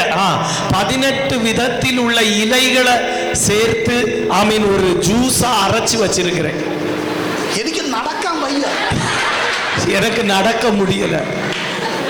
കുടിച്ചു കുടിച്ചു വയറിങ്ങനായി, குடிச்சு குடிச்சு வயறு இப்படி ஊதி போச்சு. അപ്പൊ ഞാൻ വിചാരിച്ചു, அப்ப நான் நினைச்சேன் 18 സൈസ് ഇലയെല്ലാം കൂടെ ചേർത്ത് അരച്ചു വെച്ചിരിക്കുകയല്ലേ. 18 விதத்தில் உள்ள இலைகளை சேர்த்து அரைச்சு பிழிஞ்சு வச்சிருக்கிறாங்களே. എന്റെ ഭാര്യ എന്നോട് പറഞ്ഞു, பாஸ்கர் மனைவி பாஸ்டரோடு சொன்னாங்க, കേറിയ 15 വീട്ടിലെ സാധനം ഈ ഒറ്റ വീട്ടിൽ വെളിയിൽ വരും. சோத்ரம் அல்லேலூயா. இந்த 15 வீட்டுல உள்ள பொருளும் இந்த ஒரே வீட்டுல இருந்து வெளியே வரும். പക്ഷെ വേറെ ഒന്നും ഞാൻ പറ്റില്ല. காரணம் வேற ஒன்றும் செய்ய முடியாது. ഞാൻ പറഞ്ഞു കൊണ്ടുവരാൻ പറഞ്ഞു. சோத்ரம். நான் சொன்னேன் நீங்க கொண்டு வாங்க. ഇത്രയും വലിയ ജാറി കൊണ്ടുവരിക, இவ்வளவு பெரிய கிளாஸ்ல கொண்டு வர்றாங்க. ഒരല്പം കുടിച്ചു, கொஞ்சம் குடிச்சேன். ഞാൻ പറഞ്ഞു, நான் சொன்னேன் പാക്ക് ചെയ്ത് തന്നുവിട്, நீங்க மீதிய பேக் பண்ணி தாருங்க, സമാധാനമായിട്ട് ഇരിക്കാൻ പറ്റുന്ന സമയം ഞാൻ കുടിച്ചു തീർത്തു. நான் நல்ல நிம்மதியா இருக்கிற நேரத்துல நான் குடிச்சு முடிக்கிறேன். അത് കുടിച്ചു. அது குடிச்சேன். തൊട്ടടുത്ത വീട്ടിൽ ചെന്നു. பக்கத்து வீட்டுல போனேன். ഞായറാഴ്ച പ്രസംഗിച്ചപ്പോ ഞാൻ ചുമച്ചു. ஞாயிற்றுக்கிழமை நான் பிரசங்கத்துக்கு நடுவுல இருமல் வந்து അത് കണ്ടിട്ട് அந்த இருமல் வந்ததை பார்த்துட்டு ആ വീട്ടിലെ അമ്മ പറയുന്നു, அந்த வீட்டில் உள்ள தாயார் சொல்றாங்க, ഞായറാഴ്ച പാസ്റ്റർക്ക് കൊണ്ടുവരാൻ വേണ്ടി ഞാൻ ഉണ്ടാക്കി വെച്ചിരിക്കുന്ന ഒരു സാധനമുണ്ട്. ஞாயிற்றுக்கிழமை நான் பாஸ்டருக்காக நான் தயார் பண்ணி வச்சிருக்கிற ஒரு காரியம் இது. അത് കുടിക്കണം. இதை குடிக்கணும். ഞാൻ അന്ന് തീരുമാനം എടുത്തു. நான் அன்னைக்கு தீர்மானித்தேன், ഇനി നിങ്ങളെ കാണാൻ നിങ്ങളുടെ വീട്ടിൽ വരില്ല, ഇനി നിങ്ങൾക്ക് എന്നെ കാണണമെങ്കിൽ എന്റെ വീട്ടിൽ വരാം. இனி உங்களை பார்க்க நான் உங்க வீட்டுக்கு வர மாட்டேன். உங்களுக்கு வேணும்னா என்ன பார்க்க என் வீட்டுக்கு நீங்க வாங்க. ஹல்லேலூயா. ഞാൻ നിങ്ങളോട് പറയുന്നു, நான் உங்ககிட்ட சொல்லுகிறேன், നമ്മൾ മറ്റുള്ളവരുടെ ബുദ്ധിമുട്ടും കൂടെ അറിയുക. நாம் மற்றவர்களுடைய கஷ்டத்தையும் என்ன செய்யணும்? புரிந்து கொள்ளணும். കുറ്റം പറയരുത്. குற்றம் சொல்லாது. നമുക്ക് പറയാൻ ഇഷ്ടം പോലെ ഉണ്ട്. நமக்கு சொல்லுவதற்கு நிறைய காரியங்கள் உண்டு. ஆமென். പൗലോസ് അത്രേ ഉള്ളൂ. பவுல் இவ்வளவுதான் இருந்தார். പക്ഷേ ஆனா അവർക്ക് അവരുടെ ദൈവദാസനെ ഓർത്ത് അഭിമാനമാണ്. ஆமென். அவர்களுக்கு அவர்களுடைய ஹல்லேலூயா ஊழியக்காரரை நினைச்சு அதை மேன்மை பாராட்டினார்கள். ഹല്ലേലൂയ. ஆமென். നിങ്ങൾ അഭിമാനിക്കുക. நீங்க மேன்மை பாராட்டுங்க. ഒന്നാമത്തെ അവരുടെ പ്രത്യേകത, முதலாவது அங்கே உள்ள விசேஷம், അവരുടെ ആത്മീക പിതാവിനെ ബഹുമാനിക്കുന്ന ഒരു കുടുംബമാണ് അവരുടെ കുടുംബം. அவர்கள் தங்களுடைய ஆவிக்குரிய தகப்பனை கனப்படுத்துகிற ஒரு குடும்பமாய் இருந்தார்கள். സ്തോത്രം. ഒരു വാക്യം സ്തോത്രം നമുക്കൊന്ന് വായിക്കാം. ஒரு வசனத்தை கூட வாசிக்கலாம். റോമാലേഖനം ரோமருக்கு எழுதின நிருபம் 16-ാം അധ്യായം 16வது அதிகாரம் 3 തുടങ്ങിയുള്ള വാക്യം. 3 முதல் உள்ள வசனங்கள். கிறிஸ்து இயேசுவுக்குள் என் உடன் வேலையாட்களாகிய பிரிஸ்கில்லாவையும் ஆக்கிலாவையும் வாழ்த்துங்கள். அவர்கள் என் பிராணனுக்காக தங்கள் பணத்தை கொடுத்தவர்கள். ആമേൻ. ஆமென். എന്ത് കൊടുത്തു? என்ன கொடுத்தாங்க? പൈസ കൊടുത്താണോ? பைசா கொடுத்தார்களா? ജീവൻ കൊടുക്കാൻ തയ്യാറായവർ. ஜீவனையும் கொடுக்க ஆயத்தமானார்கள். ஆமென். എന്തുകൊണ്ടാ? ஏன்? ക്രിസ്തു സഭയ്ക്ക് വേണ്ടി ജീവൻ കൊടുത്തത് അവർ കണ്ടു. கிறிஸ்து சபைக்காக ஜீவனை கொடுத்தது அவர்கள் கண்டார்கள். സ്നേഹിക്കുന്നവർക്ക് വേണ്ടി പ്രാണനെ കൊടുക്കാനും തയ്യാറാണ് നമ്മുടെ ദൈവം. ஆமென். ஸ்தோத்திரம். தம்மில் அன்பு கூறுகிறவர்களுக்காக ஜீவனையே கொடுக்க ஆயத்தமானவர் நம்முடைய தேவன்.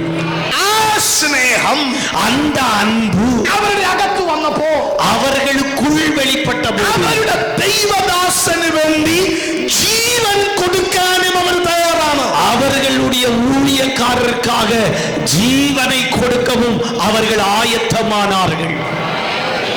ഹല്ലേലൂയ. ஆமென். ഇനി ശ്രദ്ധിക്കണം. இனி கவனிங்க. 6 ഇടങ്ങളിലാണ് അക്വിലാവിനെയും പ്രിസ്കില്ലായെയും കുറിച്ച് ബൈബിൾ പറയുന്നത്. 6 இடங்களில் ஆக்கிலாவையும் பிரிஸ்கில்லாளையும் பற்றி வேத புஸ்தகம் சொல்லுகிறது. അക്വിലാവ്, പ്രിസ്കില്ല. Aquila, Priscilla. അടുത്തടുത്ത് വായിക്കുമ്പോഴും അക്വിലാവ്, പ്രിസ്കില്ല. அடுத்ததெல்லாம் வாசிக்கும் போதும் இந்த ஆக்கிலாவும் பிரிஸ்கில்லாவும். ചിലടത്ത് പ്രിസ്കില്ലയുടെ കാര്യം ആദ്യം പറയുന്നു, അക്വിലാവിന്റെ കാര്യം രണ്ടാമത് പറയുന്നു. சில இடங்களில் ஆக்கிலாவினுடைய காரியம் முதல்ல சொல்லப்படுகிறது, வேறு சில இடங்களில் பிரிஸ்கில்லாளை குறித்து முதலில் சொல்லப்படுகிறது. പക്ഷേ ஆனால் ഈ 6 സ്ഥലത്തും இந்த 6 இடத்திலும் ഇവരെ രണ്ടുപേരെയും ഒരുമിച്ചാണ് വിശുദ്ധ ബൈബിൾ പഠിപ്പിക്കുന്നത്. இவர்கள் இருவரையும் ஒன்றாய் நமக்கு வேத புஸ்தகம் வெளிப்படுத்தி காட்டுகிறது. അതിന്റെ അർത്ഥം, அதனுடைய அர்த்தம், ഭാര്യയ്ക്ക് ഭർത്താവിന്റെ വില അറിയാം, ഭർത്താവിന് ഭാര്യയുടെ വില അറിയാം. ஆமென். மனைவிக்கு கணவனை குறித்த மதிப்பு தெரியும். ஆமென். கணவனுக்கு தன் மனைவியை குறித்த மதிப்பை தெரியும். ബന്ധങ്ങളുടെ വില അവർക്കറിയാം. சோத்திர உறவுகளுடைய மதிப்பு எவ்வளவு மேன்மையானது என்பது அவர்கள் அறிந்திருந்தார்கள். അതുകൊണ്ടാണ് ஆகவேதான் സഭയുടെ സ്തോത്രം റിലേഷൻഷിപ്പ്, ബന്ധത്തിന്റെ വില അവർ മനസ്സിലാക്കിയത്. சபையின் மூலமாய் ஆமென் சோத்ரா அந்த வெளிப்படுகிற உறவினுடைய மதிப்பை அவர்கள் புரிந்து வைத்திருந்தார்கள். ഹല്ലേലൂയ. ஹல்லேலூயா. ഈ കുടുംബത്തെ, இந்த குடும்பத்தை ദൈവം ഉപയോഗിക്കാൻ തുടങ്ങി. ஆண்டவர் பயன்படுத்த ஆரம்பித்தார். അവർ കൊരിന്തിൽ പാർത്തു. அவர்கள் கொரிந்துவிலே வசித்தார்கள். വീട്ടിൽ പ്രാർത്ഥിക്കാൻ തുടങ്ങി. ஆமென். வீட்டில் ஜெபிக்க ஆரம்பித்தார்கள். വീട്ടിലെ പ്രാർത്ഥന, ஆமென். வீட்டில் உள்ள ஜெபம் അതൊരു സഭയായി മാറി. அது ஒரு சபையாய் உருவானது. എന്ന് പറഞ്ഞാൽ அதாவது ഈ ദൈവദാസന്റെ കീഴിൽ இந்த தேவ ஊழியக்காரனுக்கு கீழே ഞാൻ നിന്നപ്പോ நான் நின்றபோது ഇദ്ദേഹത്തിന്റെ അഭിഷേകം എന്റെ മേൽ വന്നു. இவரில் உள்ள அபிஷேகம் என் மேல் வந்தது. ആ അഭിഷേകം നിമിത്തം அந்த அபிஷேகத்தினால் അവരും ആത്മാക്കളെ നേടുന്നവരായി മാറി. அவர்களும் ஆத்துமாக்களை ஆதாயம் செய்கிறவர்களாய் மாறினார்கள். ഹല്ലേലൂയ. ஹல்லேலூயா. പൗലോസിനെ സ്നേഹിക്കാതെ പൗലോസിന്റെ അഭിഷേകം അക്വിലാവിന്റെ മേലും പ്രിസ്കില്ലയുടെ മേലും വരികയില്ല. பவுலை நேசிக்காமல் பவுலின் மேல் இருக்கிற அபிஷேகம் ஆக்கிலா மேலும் பிரிஸ்கிலாள் மேலும் வருவதில்லை. ஆமென். ஆமென். പൗലോസിനെ സ്നേഹിച്ചപ്പോൾ பவுலை நேசித்த போது അവരുടെ മേലുള്ള അഭിഷേകം அவர்கள் மேல் உள்ள அபிஷேகம் ആരുടെ മേൽ വന്നു? யார் மேல் வந்தது? ഹല്ലേലൂയ. ஹல்லேலூயா. ഹല്ലേലൂയ. ஹல்லேலூயா. നിങ്ങൾ നല്ലൊരു ഷർട്ട് എടുക്കാൻ പോകുമ്പോൾ நீங்க நல்ல ஒரு ஷர்ட் வாங்க போகும்போ ഒരെണ്ണം കൂടെ ബില്ല് ചെയ്യണം. ஆமென். ஒண்ணு கூட ബില്ലിടണം. பில்லு செய்யணும். ആർക്കാ? யாருக்கு? சகோதரமாரே, நீங்க ஒரு நல்ல ஷர்ட் வாங்க போறீங்க, ஒண்ணு கூட பில் அடிக்கணும். யாருக்காக?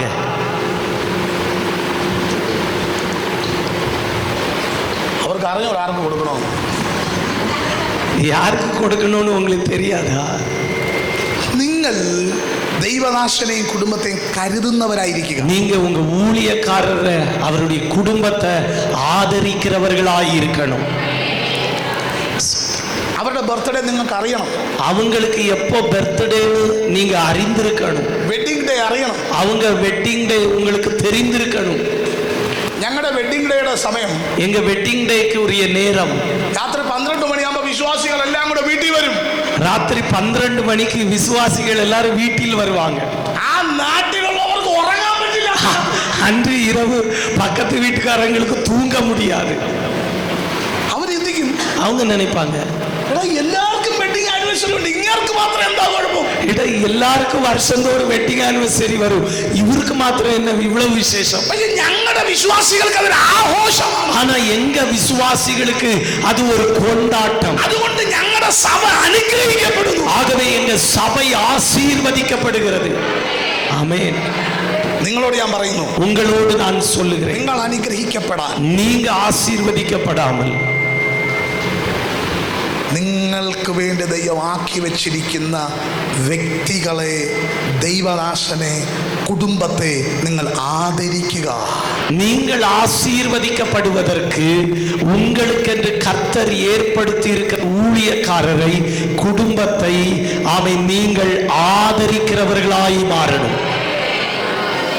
നിങ്ങളൊന്ന് ട്രയൽ ചെയ്ത് നോക്ക് പ്രിയപ്പെട്ടവരെ. நீங்க கொஞ்சம் முயற்சி பண்ணி தான் பாருங்களேன், നിങ്ങൾക്ക് അറിയാൻ പറ്റും. உங்களுக்கு அது அறிந்து கொள்ள முடியும். காரணம் ദൈവം കസേരയിൽ ഇരുത്തിയിരിക്കുന്ന ആളെ റെസ്പെക്ട് ചെയ്യുമ്പോൾ ആ വ്യക്തിയെ മാത്രമല്ല, അവരെ അപ്പോയിന്റ് ചെയ്ത ദൈവത്തെ കൂടെയാണ് നിങ്ങൾ റെസ്പെക്ട് ചെയ്യുന്നത്. ஆண்டவர் அந்த பதவியில் வைத்திருக்கிற நபரை நீங்கள் கனப்படுத்தும் போது அந்த நபரை மட்டுமல்ல, அவரை ஏற்படுத்தி வைத்த தேவனை நீங்கள் கனம் பண்ணுகிறீர்கள். ஆமென். മടങ്ങി വരാം, திரும்பி வருகிறேன். അപ്പോ ഈ കുടുംബത്തിനകത്ത് ദൈവത്തിന്റെ ആത്മാവ് വെളിപ്പെട്ടപ്പോൾ, அப்ப இந்த குடும்பத்திற்குள்ளே பரிசுத்த ஆவியானவர் வெளிப்பட்ட போது കൊരിന്തിൽ സഭയുണ്ടായി. கொரிந்தில் அவர்கள் சபையை உருவாக்கினார்கள். ഇനി ശ്രദ്ധിക്കണം, கவனியுங்கள். പൗലോസ് പറഞ്ഞു, பவுல் சொல்லுகிறார், ഞാൻ എഫെസോസിലേക്ക് പോവുക. நான் எபேசுவுக்கு போகிறேன். അവര് പറയുന്നു, அவர்கள் சொல்லுகிறார்கள், ഞങ്ങളോടും ദൈവം പറഞ്ഞു എഫെസോസിൽ വരാം. எங்களோடும் ஆண்டவர் சொன்னார் எபேசுவுக்கு வரும்படி. പൗലോസ് പറഞ്ഞു വരിക. பவுல் சொன்னார் வாங்க. അവർ എഫെസോസിൽ ചെന്നു. அவர்கள் எபேசுவுக்கு போனார்கள். എഫെസോസിൽ ചെന്ന് எபேசுவில் போய் അവർ പ്രാർത്ഥിക്കാൻ തുടങ്ങി. அவர்கள் ஜெபிக்க ആ ஆரம்பித்தார்கள். വീട്, அந்த வீடு അതും ഒരു സഭയായി മാറി. அதுவும் ஒரு சபையாய் மாறிற்று. പൗലോസ് പോകുന്നിടത്തൊക്കെ സഭയെ സ്ഥാപിച്ചു. பவுல் போகிற இடமெல்லாம் சபையை ஸ்தாபித்தார். അതേ അഭിഷേകം പൗലോസിനെ സ്നേഹിച്ച അക്വിലാവിലും പ്രിസ്കില്ലയിലും വെളിപ്പെട്ടു. அதே அபிஷேகம் பவுலை நேசித்த ஆக்கிலா மேலும் பிரிஸ்கிலாள் மேலும் வெளிப்பட்டது. അവർ പോയെടുത്തും സഭകൾ സ്ഥാപിക്കാൻ തുടങ്ങി. அவர்கள் போன இடங்களிலெல்லாம் சபைகளை நிறுவினார்கள். ஆமென். ഹല്ലേലൂയ, ஹல்லேலூயா, ഹല്ലേലൂയ, ஹல்லேலூயா. പ്രിയപ്പെട്ടവരെ, அருமையானவர்களே, ഞാൻ നിങ്ങളോട് പറയുന്നു, நான் உங்களோடு சொல்லுகிறேன், സ്തോത്രം, നിങ്ങളുടെ മേൽ ദൈവത്തിന്റെ കരം വെളിപ്പെടണമോ, ദൈവമാക്കി വെച്ചവരെ ബഹുമാനിക്കുക, സ്നേഹിക്കുക, കരുതുക. உங்கள் மேல் தேவனுடைய கரம் வெளிப்பட வேண்டுமோ, உங்களுக்கு மேல் கர்த்தர் ஏற்படுத்தி வைத்திருக்கிறவர்களை நீங்கள் கனப்படுத்துங்கள், நேசியுங்கள். ஆமென். ഹല്ലേലൂയ, ஹல்லேலூயா. ഇനി ശ്രദ്ധിക്കണേ, இனி கவனிங்க. ഇവർ പോയ ഇടങ്ങളിലൊക്കെ സ്തോത്രം സഭയുണ്ടായി. இவர்கள் போன இடங்களில் எல்லாம் சபை உருவானது. ഒരു ദിവസം ഇവർ നോക്കിയപ്പോ ஒரு நாள் பார்த்தபோது അപ്പൊല്ലോസ് എന്ന് പറയുന്ന ഒരുവൻ വന്നു. அப்பல்லோ என்கிற ஒருவர் வந்தார். അവന് നല്ല പ്രസംഗിക്കാനുള്ള കഴിവുണ്ട്. அந்த அப்பல்லோ நல்ல பிரசங்கிக்கிறவராயிருந்தார். പക്ഷേ ஆனால் പരിശുദ്ധാത്മാവിനെ കുറിച്ചുള്ള വലിയ അറിവ് അവനില്ല. அந்த அப்பல்லோவுக்கு பரிசுத்த ஆவியானவரை குறித்த சரியான தெளிவு இல்ல. അക്വിലാവും പ്രിസ്കില്ലയും, ஆஸ்கில்லாவும் பிரிஸ்கில்லாவும் ഇവരെ രണ്ടുപേരും അവനെ വിളിക്കുന്നു. ஆமென், ஸ்தோத்திரம். இந்த அப்பல்லோவை தன்னிடத்தில் அழைத்து അവനോട് ஆமென், ஸ்தோத்திரம், அவனோடு സ്തോത്രം ദൈവത്തിന്റെ വചനത്തെ കുറിച്ച് സംസാരിക്കുന്നു. தேவனுடைய வசனத்தை குறித்து பேசுகிறார்கள். ആത്മാവിനെ പകരുന്നു. ஆமென். ஆவியானவர் அப்பல்லோவில் ஊற்றப்படுகிறார். ഒരു അഭിഷിക്തനെ, ஒரு அபிஷேகம் உள்ளவனை ഉണ്ടാക്കിയെടുക്കാൻ, ஆமென், உருவாக்கி எடுக்க ആ കുടുംബത്തെ ദൈവം സഹായിച്ചു. அந்த குடும்பத்தை கர்த்தர் பயன்படுத்தினார். ചില കുടുംബങ്ങൾ அபிஷேகம் உள்ளவന്റെ അഭിഷേകത്തെ നശിപ്പിക്കുമ്പോൾ, அபிஷேகம் உள்ளவனுடைய அபிஷேகத்தை அழித்து போடும் ഈ കുടുംബം இந்த குடும்பமோ അഭിഷേകമില്ലാത്തവന്റെ മേൽ അഭിഷേകം അഭിഷേകത്തെ പകരുന്നതായി, അഭിഷേകം ഇല്ലാത്തവൻ മേൽ അഭിഷേകത്തെ ഊറ്റുകിற കുടുംബമായി മാറിയിട്ട് ഈ രാത്രി ഞാൻ ആത്മാവിൽ പറയും, ഇന്ന് இரவு நான் ஆவியில் சொல்லுகிறேன். ഈ സഭയ്ക്കകത്തു നിന്ന് ചില കുടുംബങ്ങളെ ദൈവം സെലക്ട് ചെയ്ത് ദൈവത്തിന്റെ നാമത്തിന് വേണ്ടി എന്റെ ദൈവം ഉപയോഗിക്കാൻ പോകുകയാണ്. இந்த சபைக்குள் இருந்து தேவன் சில குடும்பங்களை தெரிந்தெடுத்து தேவன் தம்முடைய நாமத்திற்காக அந்த குடும்பங்களை பயன்படுத்த போகிறார். ദൈവദാസനിൽ, ദൈവദാസിയിൽ, കുടുംബത്തിൽ ദൈവം കൊടുത്തിരിക്കുന്ന ഒരു ദർശനമുണ്ട്. தேவ ஊழியக்காரருக்குள்ளே, அந்த ஊழியக்கார குடும்பத்திற்குள்ளே தேவன் கொடுத்திருக்கிற ஒரு தரிசனம் உண்டு. ശ്രദ്ധിക്കണേ, கவனியுங்கள். ഒരാൾ സഭയിലേക്ക് വന്നാൽ, ஒருவர் சபைக்குள் வந்தால் ദൈവദാസന്റെ മേൽ ദൈവം കൊടുത്തിരിക്കുന്ന ഒരു വിളക്കുണ്ട്, ഒരു ദർശനമുണ്ട്. അത് ആ വ്യക്തിയിലേക്ക് കൈമാറുന്നു. ஆமென். அந்த தேவ ஊழியக்காரருடைய கையில் தேவன் கொடுத்திருக்கிற ஒரு விளக்கு இருக்கிறது. அது அந்த நபருடைய கையில் ஆமென் ஸ்தோத்திரம் கொடுக்கப்படுகிறது. അടുത്തയാൾ വരിക, அடுத்த நபர் சபையில் வருகிறார்கள். അവൻ വരുമ്പോ அவர் வரும்போது അവന്റെ കയ്യിലേക്കും അത് കൊടുക്കും. அவனுடைய கையிலும் அந்த விளக்கு ஆமென் ஸ்தோத்திரம் கொடுக்கப்படுகிறது. ആദ്യം ഒരു വ്യക്തിയുടെ മേലായിരുന്നു ആ ദർശനം. ஆமென். முதலில் அந்த தரிசனம் ஒரு நபர் மேல் இருந்தது. ഇപ്പോൾ ദൈവദാസന്റെ കുടുംബത്തിന്റെ മേൽ ആ ദർശനം വെളിപ്പെട്ടു. இப்போது ஊழியக்காரருடைய குடும்பத்தின் மேல் அந்த தரிசனம் வெளிப்பட்டது. இப்போது സഭയിൽ വരുന്ന ഓരോരുത്തരിലും ആ ദർശനം വെളിപ്പെടാൻ തുടങ്ങി. சபையில் வருகிற ஒவ்வொருவர் மேலும் அந்த தரிசனம் ஊற்றப்பட ஆரம்பித்தது. ആര് വന്നാലും, யார் வந்தாலும் പുറകിൽ ജനം കാണും. ஆமென். பின்னாலே ஜனங்கள் இருப்பார்கள். എന്താണ് காரணம் என்ன? ദൈവം കൊടുത്ത ദർശനത്തെ ചുമക്കുന്നവർ. காரணம் தேவன் கொடுத்த தரிசனத்தை அவர்கள் சுமக்கிறார். ഈ സഭയോട് ഞാൻ ആത്മാവിൽ പറയുന്നു, நான் இந்த சபையோடு ஆவியில் சொல்லுகிறேன். അഭിഷിക്തന്റെ അകത്ത് ദൈവം വച്ച ദർശനത്തെ നിങ്ങളുടെ അകത്ത് എന്റെ ദൈവം ഫിക്സ് ചെയ്യാൻ പോകുകയാണ്. கர்த்தருடைய தாசனுக்குள்ளே தேவன் வைத்த தரிசனத்தை அவர் உங்களுக்குள்ளும் வைக்க போகிறார். ഹല്ലേലൂയ. ஹல்லேலூயா. ദർശനത്തെ ചുമക്കുന്ന വിളക്കുകളായി, தரிசனத்தை சுமக்கிற விளக்குகளாய் ദൈവം നിങ്ങളെ ആക്ഷേപിക്കുന്നു. கர்த்தர் உங்களை ஏற்படுத்தி ഈ രാത്രി வைத்திருக்கிறார். ഞാൻ ആത്മാവിൽ പറയുന്നു, இந்த இரவு நான் ஆவியில் சொல்லுகிறேன். നിങ്ങൾ സാധാരണ വ്യക്തികളല്ല, நீங்கள் சாதாரண நபர்கள் அல்ல. വലിയ അഭിഷേകത്തെ ചുമക്കുന്ന പ്രിയപ്പെട്ടവർ. பெரிய அபிஷேகத்தை சுமக்கிற அருமையானவர். സഭയുടെ അവസ്ഥ മാറാൻ പോകുകയാണ്. சபையினுடைய நிலைமை மாறப் போகிறது.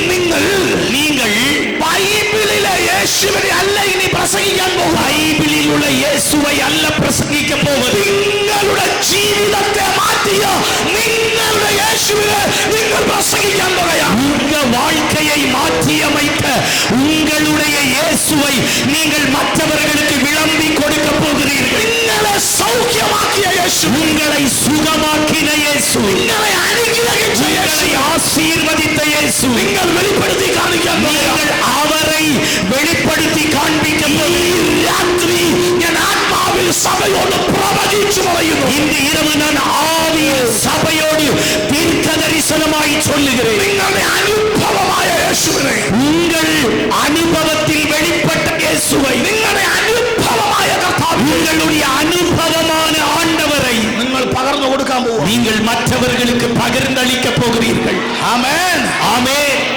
ഞാൻ ഒരാൾക്ക് വേണ്ടി പ്രാർത്ഥിക്കുമ്പോൾ நான் ஒருவருக்காக ஜெபிக்கும் போது പ്രവീൺ പാസ്റ്ററുടെ യേശു എന്നല്ല, എന്റെ യേശുവിനെ വിടുവിക്കുമെന്ന് പറയാം. ஓ பிரவீன் பாஸ்டருடைய இயேசு அல்ல, என் இயேசு உன்னை விடுவிப்பார் என்று சொல்ல. എന്റെ യേശുവിനെ വിടുവിക്കുമെന്ന് പറയാം. என் இயேசு உங்களை விடுவிப்பார் என்று சொல்ல. ഇതിനകത്ത് ചില ദൈവപ്രവൃത്തികൾ വെളിപ്പെടും. அதற்கான சில தேவ கிரியைகள் இதற்குள்ளே வெளிப்படுகிறது. ഇതിനകത്ത് ചില സൗഖ്യങ്ങൾ നടക്കാം. இதற்குள்ளே அநேக தெய்வீக சுகம் வெளிப்பட்டு வருகிறது. ഇതിനകത്ത് സൗഖ്യം നടക്കാൻ പോവാ. ஆமென். இதற்குள்ளே அற்புத சுகங்கள் வெளிப்படுகிறது. യേശുവിന്റെ നാമത്തിൽ ആ വിടുതലുകൾ സംഭവിക്കട്ടെ. இயேசுவின் நாமத்தில் அந்த விடுதலைகள் நடப்பதாக.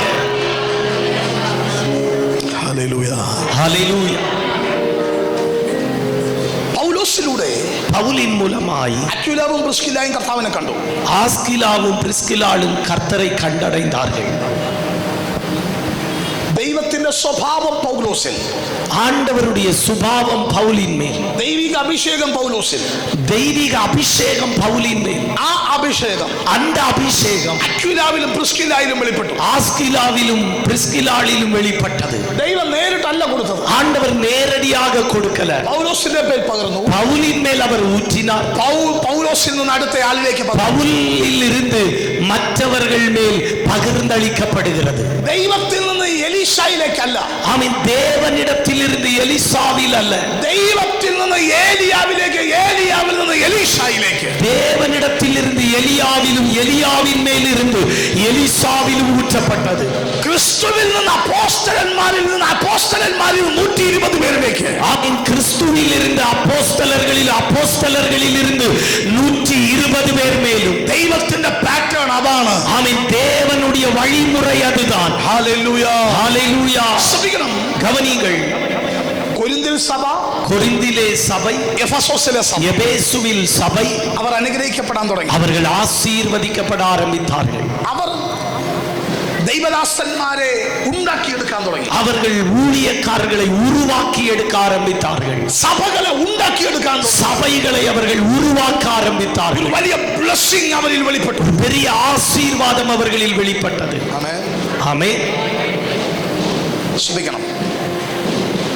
ഞാൻ രാവിലെ പറഞ്ഞു, நான் காலையில் சொன்னேன், AD 41 മുതൽ 54 വരെയാണ് ക്ലൗദിയോസ് രാജ്യം ഭരിച്ചത്. ஆமென். காலையில் சொன்னேன், AD 41 முதல் 54 வரைக்கும் சோத்திரம் இந்த கிலவுதிராயன் என்று சொல்லுகிறவர் நாட்டை அரசாண்டார். അപ്പോഴാണ് ഇവരെ ആ റോമിൽ നിന്ന് വെളിയിലാക്കിയത്. அந்த அரசாட்சியின் போதுதான் இவர்கள் ரோமில் இருந்து வெளியேற்றப்படுகிறார்கள். ആ സമയം പൗലോസ് അവരോട് സംസാരിക്കുന്നു. அந்த நேரம் பவுல் அவர்களோடு பேசுகிறார். പൗലോസ് അവരോട് സംസാരിക്കുമ്പോൾ பவுல் அவர்களோடு பேசும்போது അവരുടെ പ്രശ്നം, அவர்களுடைய பிரச்சனை, അവരുടെ വീട്, അവരുടെ സമ്പത്ത്, அவர்களுடைய பொருளாதாரம், അവരുടെ തൊഴില്, அவர்களுடைய தொழில், അവരുണ്ടാക്കിയത് മുഴുവനും அவர்கள் இதுவரைக்கும் சேர்த்து வைத்த எல்லாம் റോമിലാണ്. ரோமில் இருக்கு. അതെല്ലാം വിട്ടു പോകേണ്ടി വന്നു. அவைகளை விட்டு அவர்கள் நாட்டை விட்டு வெளியேற வேண்டியது வந்தது. ഇനി അങ്ങോട്ട് പോകാൻ പറ്റില്ല. இனி அவர்கள் திரும்ப ரோமிற்கு போக முடியாது. ഇവരുടെ പ്രാർത്ഥനാ വിഷയം, இவர்களுடைய ஜெப குறிப்பு, ഞങ്ങളുടെ അവകാശം ഞങ്ങൾക്ക് തിരിച്ചു കിട്ടണം. எங்க சுதந்திரம் எங்களுக்கு திரும்ப வேண்டும். 49 ഈ കൽപ്പന വരുന്നത്. 49வது வருஷத்தில் இந்த கட்டளை பிறப்பிக்கப்படுகிறது. ശ്രദ്ധിക്കണം. கவனிங்கள். AD 54 ഒക്ടോബർ മാസം 13-ാം തീയതി, அக்டோபர் மாதம் 13ஆம் தேதி അക്വിലാവും പ്രിസ്കില്ലയും ഒരു വാർത്ത കേട്ടു. ஆக்கிலாவும் பிரிஸ்கிலாளும் ஒரு செய்தியை கேள்விப்பட்டார்கள். എന്താണെന്നറിയാമോ? என்ன தெரியுமா? റോമിലെ ചക്രവർത്തിയായ ക്ലൗദിയോസ് മരണപ്പെട്ടു. ரோமிலே அரசாட்சி செய்த சக்கரவர்த்தியர் ஆகிய அந்த கிலவுதிராயன் அவன் மரித்து போனான். എങ്ങനെ മരിച്ചു? எப்படி மரித்தான்? അന്വേഷണം നടത്തി. ஆமென். அதை குறித்து அவர்கள் விசாரித்தார்கள். അപ്പൊ മനസ്സിലായി, அப்போது புரிந்தது, അവൻ കഴിച്ച ഭക്ഷണത്തിനകത്ത് പോയിസണാണ്. அவன் சாப்பிட்ட சாப்பாட்டிற்குள் விஷம் இருந்தது. എന്താ കാര്യം? காரணம் என்ன? കൊട്ടാരത്തിനകത്ത് ഒരു സ്ത്രീ അവന് വിഷം കൊടുത്ത് കൊന്നു കളഞ്ഞു. அரண்மனைக்குள்ளே ஒரு ஸ்திரீ அவள் விஷம் கொடுத்து அந்த ராஜாவை கொன்று போட்டாள். അതിനുശേഷം அதன் பின்பு അവളുടെ മകനായ നീറോയെ രാജാവാക്കി മാറ്റി. அவனுடைய மகனாகிய நீரோவை ராஜாவாയി மாற்றினார். நீரோ അവിടുത്തെ ചക്രവർത്തി കസേരയിൽ ഇരുന്നപ്പോൾ அங்கே உள்ள அந்த சக்கரவர்த்தி செயர்ல உட்கார்ந்த போது അവന്റെ അമ്മ പറഞ്ഞു, அவனுடைய தாய் சொன்னாள், மகனே നീ ആദ്യം ചെയ്യാനൊരു കാര്യമുണ്ട്. நீ முதல்ல செய்ய வேண்டிய ஒன்று உண்டு. ഈ രാജ്യത്തിൽ, இந்த നാട്ടിல் പ്രധാന സ്ഥാനങ്ങളിൽ ഇരുന്ന ഒരു ജാതിയുണ്ട്. முக்கியமான பதவிகளை வகித்திருந்த ஒரு குறிப்பிட்ட இனத்தார் உண்டு. അവർ യഹൂദന്മാരാണ്. அது யூதர்கள். ക്ലൗദിയോസ് അവരെ പുറത്താക്കി കളഞ്ഞു. ஆமென். கிலவுதிராயன் அவர்களை வெளியேற்றினார். നീ ഒരു കാര്യം ചെയ്യണം. நீ ஒன்று செய்ய வேண்டும். പുറത്താക്കിയ യഹൂദ ജാതിയെ തിരിച്ചു കൊണ്ടുപോയാൽ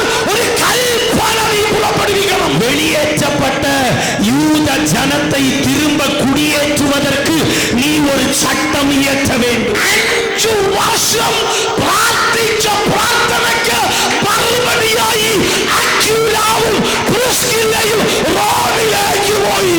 5 வருஷம் ஜெபித்த ஜெபத்திற்கு பதிலாக ஆமென் அவர்கள் அந்த ஆக்கிலா பிரிஸ்கிலா ரோமிற்கு திரும்பி போனார்கள். ശ്രദ്ധിക്കണം പ്രിയപ്പെട്ടവരെ, கவனியுங்கள் அருமையானவர்களே. പലരും പറഞ്ഞു, அநேகர் சொன்னார்கள் ക്ലൗദിയോസ് കൊണ്ടുവന്ന നിയമം മാറുകയില്ല. கிலவுதிராயன் ஏற்படுத்தின சட்டம் அது மாறாது. പ്രാർത്ഥിക്കുന്ന ഒരു കുടുംബത്തിന് വേണ്ടി നിയമം ഉണ്ടാക്കിയവനെ താഴെ ഇറക്കി നിയമത്തെ മാറ്റി അവരെ അവിടേക്ക് കൊണ്ടുപോയി. ஜெபிக்கிற ஒரு குடும்பத்திற்காக சட்டத்தை ஏற்படுத்தினவனை சிங்காசனத்தை விட்டு கீழே இறக்கி அவர்களை ஆண்டவர் திரும்ப ரோமிற்கு கொண்டு செல்லுகிறார். ശ്രദ്ധിക്കണം പ്രിയപ്പെട്ടവരെ, கவனியுங்கள் அருமையானவர்களே. ആദ്യമായി പ്രാർത്ഥിക്കാൻ വന്നപ്പോ ஆமென் முதல்ல ஜெபிக்க வந்தபோது പൗലോസ് പറഞ്ഞു, பவுல் சொன்னார், ദൈവത്തെ മുറുകെ പിടിക്കുക, நீங்கள் கர்த்தரை உறுதியாய் പറ്റിക്കൊള്ളപ്പെട്ടതിനെ ദൈവം നിങ്ങൾക്ക് തിരിച്ചു തരും. இழந்தவைகளை தேவன் உங்களுக்கு திரும்ப ആ தருவார். ഒരു വാക്കിലാണ് രക്ഷിക്കപ്പെട്ടത്. அந்த ஒரு வார்த்தையில் தான் ആ ரட்சிக்கப்பட்டது. വാക്കിലാണ് അഭിഷേകം പ്രാപിച്ചത്. அந்த வார்த்தையில் தான் அபிஷேகம் பெற்றது. അത് സ്വർഗം ആമേൻ പറഞ്ഞു. அதற்கு பரலோகம் ஆமென் என்று சொன்னது. അക്വിലാവേ, ஆக்கிலாவே, പ്രിസ്കില്ലയേ, பிரிஸ்கில்லாளே, നീ പൗലോസിന്റെ കൂടെ ചേർന്ന് നിൽക്കുമ്പോ, நீ பவுலோடு சேர்ந்து இணைந்து நிற்கிறாயோ, ദൈവദാസനോട് ചേർന്ന് നിൽക്കുമ്പോ, ஊழியக்காரனோடு இணைந்து நிற்கிறாயோ, നീ അറിയാത്ത ചില വിടുതലുകൾ നിനക്ക് വേണ്ടി ചെയ്യാൻ എന്റെ ദൈവം ശക്തനാണ്. நீ அறிந்திராத சில விடுதலைகளை உனக்காக தேவன் செய்ய என் தேவன் வல்லவராயிருக்கிறார். വലിയ സ്പിരിറ്റുകളെ യേശുവിന്റെ നാമത്തിൽ ശാസിക്കുന്നു. ஆமென். எல்லா பிரிவினை ஆவிகளை ஆமென் இயேசுவின் நாமத்தில் கடிந்து கொள்ளுங்கள். ചിലരുടെ മേൽ ദൈവപ്രവൃത്തി വെളിപ്പെടാൻ പോവുക. சிலர் மேல தெய்வீக கிரியை வெளிப்பட போகிறது. അവകാശം മടങ്ങി വരുന്നു. உன்னுடைய சுதந்திரம் திரும்பி வருகிறது. 5ാമത്തെ വർഷം 5வது வருஷம் അക്വിലാവും പ്രിസ്കില്ലയും ஆஸ்கிலாவும் பிரிஸ்கில்லாள் കരം പിടിച്ചുകൊണ്ട് அவர்கள் கை கோர்த்து റോമിലേക്ക് കയറി. ரோமிற்குள்ளே பிரவேசித்தார்கள். ശ്രദ്ധിച്ചേ, கவனியுங்கள். AD 49 AD 49 റോമിൽ നിന്ന് പുറത്തു വരുമ്പോ ரோமில் இருந்து வெளியே வரும்போது ക്രിസ്തു ഇല്ല അവരുടെ കൂടെ. அவர்களோடு கிறிஸ்து இல்லை. 5 വർഷം കഴിഞ്ഞ് 5 ஆண்டுகள் கடந்து റോമിലേക്ക് കയറുമ്പോ ரோமிலே கடந்து வரும்போது അവരുടെ മേൽ ക്രിസ്തു ഉണ്ട്. அவர்களில் கிறிஸ்துவானவர் இருக்கிறார். റോമിനകത്തൊരു സഭ എഴുന്നേറ്റു. இப்போ ரோமிற்குள் ஒரு சபை எழும்பினது. ആര് മുഖാന്തരം? யார் நிமித்தம்? അക്വിലാവിലെയും പ്രിസ്കില്ലായിലൂടെയും അതിനകത്തൊരു സഭ എഴുന്നേറ്റു. ஆமென். ஆஸ்கிலா பிரிஸ்கில்லாள் என்கிற இவர்கள் மூலம் ரோம் பட்டணத்திற்குள் ஒரு தேவ சபை எழும்பினது. 5 വർഷം 5 ஆண்டுகள் ചിലർ അനുഭവിക്കാൻ അനുവദിക്കാതെ, ஆமென், சிலர் ஆமென் ஆசீர்வாதங்களை அனுபவிக்க அனுமதிக்காமல் പിടിച്ചു വച്ചത് பிடித்து வைத்திருந்தது. അതേ റോമ പട്ടണത്തിനകത്ത് നിന്നിലൂടെ ഒരു സഭ എഴുന്നേൽക്കാൻ വേണ്ടിയാണ്. அதே ரோமாபுரி பட்டணத்திற்குள் உன் மூலம் ஒரு சபை எழும்பும்படிதான் நீ சிலது அனுபவிக்க ஆமென் தடையாயிருந்தது. പരിശുദ്ധാത്മാവിനോട് പറയുന്നു, இன்றிரவு ஆவியானவர் சொல்லுகிறார், കൊരിന്തിൽ കൂടെ ഇരുന്ന ദൈവം, கொரிந்திலே கூட இருந்த கர்த்தர், എഫെസോസിൽ കൂടെ ഇരുന്ന எபேசுவில் கூட இருந்த தேவன், അവരുടെ പട്ടണമായ സ്വന്തം പട്ടണമായ റോമിലും കൂടെ ഇരുന്ന് ദൈവപ്രവൃത്തി വെളിപ്പെടുത്താൻ തുടങ്ങി. அவர்களுடைய சொந்த பட்டணமாகிய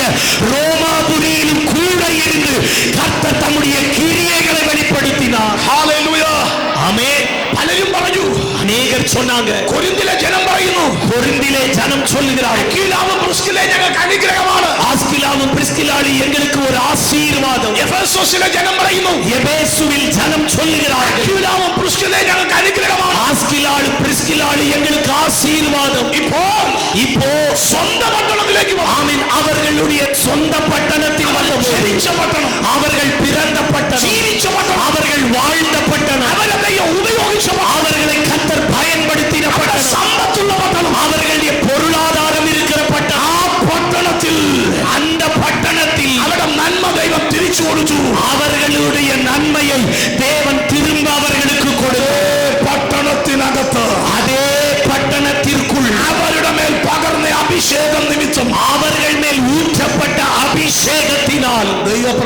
വെളിപ്പെടാൻ തുടങ്ങി. தேவக்கிரியை வெளிப்பட ஆரம்பித்தது. നിങ്ങൾ ജനിച്ച് ജീവിച്ച ദേശത്ത്, நீங்க பிறந்து வளர்ந்த பிரதேசத்தில், നിങ്ങളിലൂടെ உங்கள் மூலம் ചില ചലനങ്ങൾ ഉണ്ടാവും. சில அசைவுகள் வெளிப்பட போகிறது. വിശ്വസിക്കാമോ? விசுவாசிப்பீங்களா? വിശ്വസിക്കാമോ? விசுவாசிப்பீங்களா? വിശ്വസിക്കാമോ? விசுவாசிப்பீங்களா? നിന്റെ പട്ടണം തൊടാൻ പോവുക. உன் பட்டணத்தை ஆமென் அது தொட போகிறது. ശ്രദ്ധിച്ചേ, கவனிங்கள். ക്ലൗദിയോസ് പുറത്താക്കിയവരെ നീരോ തിരിച്ചു കൊണ്ടുവന്നു. இந்த கிலவுதிராயன் வெளியேற்றினவர்களை நீரோ திரும்ப உள்ளே கொண்டு வந்தார். എന്താ കാര്യം? காரணம் என்ன? ഒരു കുടുംബത്തിന്റെ പ്രാർത്ഥന, ஒரு குடும்பத்தினுடைய ஜெபம், ഒരു കുടുംബത്തിന്റെ കണ്ണുനീർ, ஒரு குடும்பத்தின் கண்ணீர், ഒരു കുടുംബത്തിനകത്ത് ദൈവം പറഞ്ഞ വാഗ്ദത്തം, ஒரு குடும்பத்திற்குள்ளே தேவன் சொன்ன வாக்குத்தத்தங்கள். പരിശുദ്ധാത്മാവ് എന്നോട് പറയുന്നു, பரிசுத்த ஆவியானவர் என்னோடு சொல்லுகிறார், ചിലരിൽ சிலர் மேல் ചില വാഗ്ദത്ത നിവർത്തികൾ വെളിപ്പെടാം. சில வாக்குத்தத்த நிறைவேறுதல்கள் வெளிப்பட்டு வரப்போகிறது. Jesus. അടുത്തിരിക്കുന്ന ആന്റെ കൈ പിടിച്ചവരുടെ മുഖത്ത് നോക്കി പറഞ്ഞേ, பக்கத்தில் உள்ளவங்களுடைய கையை பிடிச்சு முகத்தை பார்த்து சொல்லுங்க, വാഗ്ദത്തം നിറവേറാൻ പോവാ. உங்கள் மேல் வாக்குத்தத்தம் நிறைவேற போகிறது. ஆமென். പറയാമോ? சொல்லுங்க, ഒന്നുകൂടെ പറഞ്ഞേ. ஒரு விசை கூட சொல்லுங்க.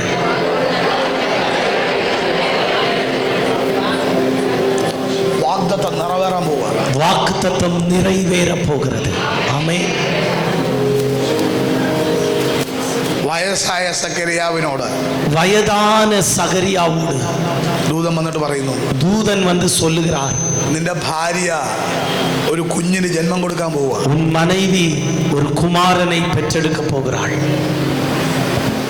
സക്കറിയാവിന് വലിയ സന്തോഷമായി. சகரியாவுக்கு பெரிய சந்தோஷம்.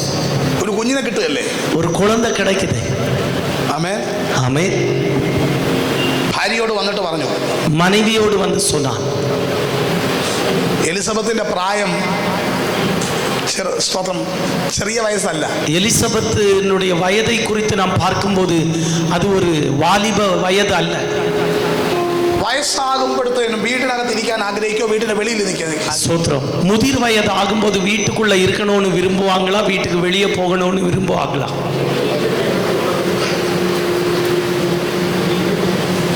അകത്തിരിക്കോ, വെളിയിൽ പോവോ? உள்ள இருப்பாங்களா, வெளியே போவாங்களா? ഇനി അതിന്റെ പേരിൽ അടി ഉണ്ടാക്കണ്ട. இனி அதுக்கு பேர்ல நீங்க சண்டை போடாதுங்க. കേരളത്തിൽ നിങ്ങൾ വന്നാൽ, கேரளாவுக்கு நீங்க வந்தீங்கன்னா, ഒരു പ്രായം കഴിഞ്ഞാൽ, ஒரு குறிப்பிட்ட வயதை தாண்டினால் അവരൊക്കെ വീടിന്റെ വെളിയിൽ ഇറങ്ങാൻ ആഗ്രഹിക്കുന്നവരാണ്. அவங்க வீட்டிற்கு வெளியே இறங்க விரும்புகிறவர்கள். രാവിലെ காலையில் നടക്കാൻ പോകുമ്പോ, ஆமென், நடக்க போகும்போ 60 വയസ്സുകാരെല്ലാം ഒരു ഗ്രൂപ്പ്, 60 வயது உள்ளவர்கள் எல்லாம் ஒரு குரூப், 70 വയസ്സുകാരെല്ലാം ഒരു ഗ്രൂപ്പ്, 70 வயது உள்ளவர்கள் இன்னொரு குரூப். ഭയങ്കര ഗ്രൂപ്പിസമാണ് ഈ പ്രായത്തിൽ. இப்போ இந்த மாதிரி வயசுல பயங்கர குரூப்பிசம். കാരണം അവർക്ക് പറയാൻ ഇഷ്ടംപോലെ കാര്യങ്ങളുണ്ട്. காரணம் அவர்கள் தங்களுக்குள் பேசுவதற்கு நிறைய காரியங்கள் இருக்கு. ഹല്ലേലൂയ. ஆமென். ഒരു പ്രായമായാൽ, ஒரு குறிப்பிட்ட வயது ஆனால் അവർ വെളിയിൽ ഇറങ്ങാൻ ഇഷ്ടപ്പെടും. அவர்கள் வெளியே வர விரும்புவார்கள். ആമേൻ. ஆமென். വീടിനകത്തായി പോയാൽ வீட்டிற்குள் அடைபட்டால் വേഗം ചത്തുപോകും. ஆமென், சீக்கிரமா செத்துருவாங்க. Hallelujah. Hallelujah. Praise the Lord. Amen. കൈയും കാലും ഒക്കെ അനക്കാതെ വച്ചിരുന്നാൽ கையும் காலும் அசைக்காம வச்சிருந்தா വേഗം ചത്തുപോകും. சீக்கிரமா இறந்து போவாங்க. അതുകൊണ്ട് സഭയിൽ വന്ന് കൈയൊക്കെ അടിച്ച് തുള്ളിച്ചാടി ദൈവത്തെ ആരാധിക്കണം. ஆகவேதான் சபைக்கு வரும்போது நல்ல கை தட்டி துள்ளி குதிச்சு ஆராதிங்கன்னு சொல்லுகிறது. വണ്ടി 5 വർഷം ഓടിക്കാതിരുന്നാൽ, 5 வருஷமா வண்டியை ஓட்டாம வச்சிருந்தா പഴയ ഇരുമ്പ് വിലയ്ക്ക് തൂക്കി കൊടുക്കേണ്ടി വരും. சோத்திர பழைய இரும்பு பேப்பர் அதுக்கு போட வேண்டியது. എന്നാൽ ഓടിക്കൊണ്ടിരുന്നാലോ, ஆனா வண்டி ஓடிக்கிட்டே இருக்குதுன்னா അത് എപ്പോഴും ഒരു വർക്കിംഗ് കണ്ടീഷൻ ആയിരിക്കും. அது எப்போதும் ஒர்க்கிங் கண்டிஷன்ல இருக்கும். അതുകൊണ്ട് സഭയിൽ വന്നാൽ, ஆகவே சபையில் வந்தால் ആട്ടുകല്ലി കാറ്റടിച്ച പോലെ ഇരിക്കരുത്. சோத்திரம், குத்துகல்ல காத்து வீசினா எனக்கு என்னன்னு குத்துகல்லாட்டும் உட்காராதுங்க. ആമേൻ. ஆமென். ആത്മാവിൽ പ്രാർത്ഥിച്ചൊക്കെ ഇരിക്കുക. ஆவியில் ஜெபித்து இருக்கணும். ஆமென். ശ്രദ്ധിക്കണേ, கவனிங்க. അക്വിലാവും പ്രിസ്കില്ലായും പുറത്തേക്ക് ഇറങ്ങുമ്പോ ஆஸ்கிலாவும் பிரிஸ்கிலாலும் வெளியே இறங்கும்போ ജനത്തോട് പറയും, ஜனத்தோடு சொல்வாங்க, ഞങ്ങൾ കൊരിന്തിലായിരുന്നപ്പോൾ நாங்க கொரிந்துவில் இருந்தபோது കർത്താവ് ഞങ്ങളെ തൊട്ടു. இயேசு எங்களை தொட்டார். ഹല്ലേലൂയ. ஆமென். ഞാൻ നിങ്ങളോട് പറയാം, நான் உங்களிடத்தில் சொல்லுகிறேன், ചില വാഗ്ദത്തങ്ങൾ നിങ്ങളുടെ ചെവിയിലേക്ക് എത്തുമ്പോൾ சில வாக்குத்தத்தங்கள் உங்க காதுகளில் வரும்போது അത് റിസീവ് ചെയ്യാൻ പ്രയാസമായിരിക്കും. அதை நீங்கள் ஏற்றுக்கொள்வதற்கு கடினமாயிருக்கும். സഖരിയാവ് വന്നിട്ട് പറയുന്നു, சகரியா வந்து சொல்லுகிறார், ദൂതൻ വന്നിട്ട് എന്നോട് പറഞ്ഞു, എലിസബത്തെ നീ ഒരു കുഞ്ഞിനെ പ്രസവിക്കാൻ പോവാ. தூதன் வந்து என்னிடத்தில் சொல்லுகிறான், நீ ஒரு குமாரனை பெற்றெடுப்பாய் என்று. എലിസബത്ത് പറഞ്ഞു, எலிசபெத் சொன்னாள், എന്നോട് പറഞ്ഞിരിക്കട്ടെ, என்கிட்ட சொன்னதெல்லாம் இருக்கட்டும், ഒറ്റ മനുഷ്യന്റെ അടുത്ത് അത് പറയരുത്. ஆனா இனி யாருகிட்டையும் அதை சொல்லிராதுங்க. காரணம் വയസ്സത്ര? வயசு எத்தனை? വയസ്സായി. வயசாயிட்டு, வயது சென்றவர்கள்னு பைபிள் சொன்ன. പക്ഷെ കുറച്ച് ദിവസം കഴിഞ്ഞപ്പോ, ஆனா கொஞ்ச நாட்கள் கடந்த போது എലിസബത്തിന് മനസ്സിലായി, எலிசபெத்துக்கு புரிந்தது, വയറ്റിലൊരു കുഞ്ഞു വളരുന്നു. வயிற்றில் ஒரு குழந்தை வளர்கிறது. ஆமென். പ്രായം ദൈവത്തിനൊരു വിഷയമേ അല്ല. நம்முடைய வயது தேவனுக்கு ஒரு பொருட்டல்ல. ஆமென். എന്നും വെളിയിൽ കാണുന്ന എലിസബത്തിനെ தினமும் வெளியில பார்க்கிற எலிசபெத்தை ഇപ്പൊ കാണുന്നില്ല. இப்ப வெளியே பார்க்க முடியல. എന്താ കാര്യം? காரணம் என்ன? എലിസബത്ത് വീടിന്റെ വെളിയിലിരിക്കുക. எலிசபெத் வீட்டிற்கு உள்ளேயே இருக்கிறாங்க. എന്നും വയറ്റിലേക്ക് നോക്കുമ്പോ, என்னைக்கு வயிற்றை பார்க்கும்போ വയറ് വളരുക, வயிறு பெருசாகுது. സഖരിയാവിന് അത് കാണുമ്പോ സന്തോഷം. சகரியாவுக்கு அதை பார்க்கும்போ சந்தோஷம். കാരണം എന്താ? காரணம் என்ன? ഞാൻ ഇരുന്ന കസേരയിൽ நான் இருந்த செயர்ல ഇരിക്കാൻ ഒരാളില്ലാതിരിക്കുക. இருக்க இனி ஒரு ஆள் இல்லாம இருந்தேன். പക്ഷേ ஆனால் എന്റെ ഭാര്യയുടെ ഉദരത്തിനകത്തൊരു കുഞ്ഞിനെ ദൈവം കൊടുത്തു. என் மனைவியின் கர்ப்பத்துல ஆண்டவர் ஒரு குழந்தையை வச்சிருக்கிறார்.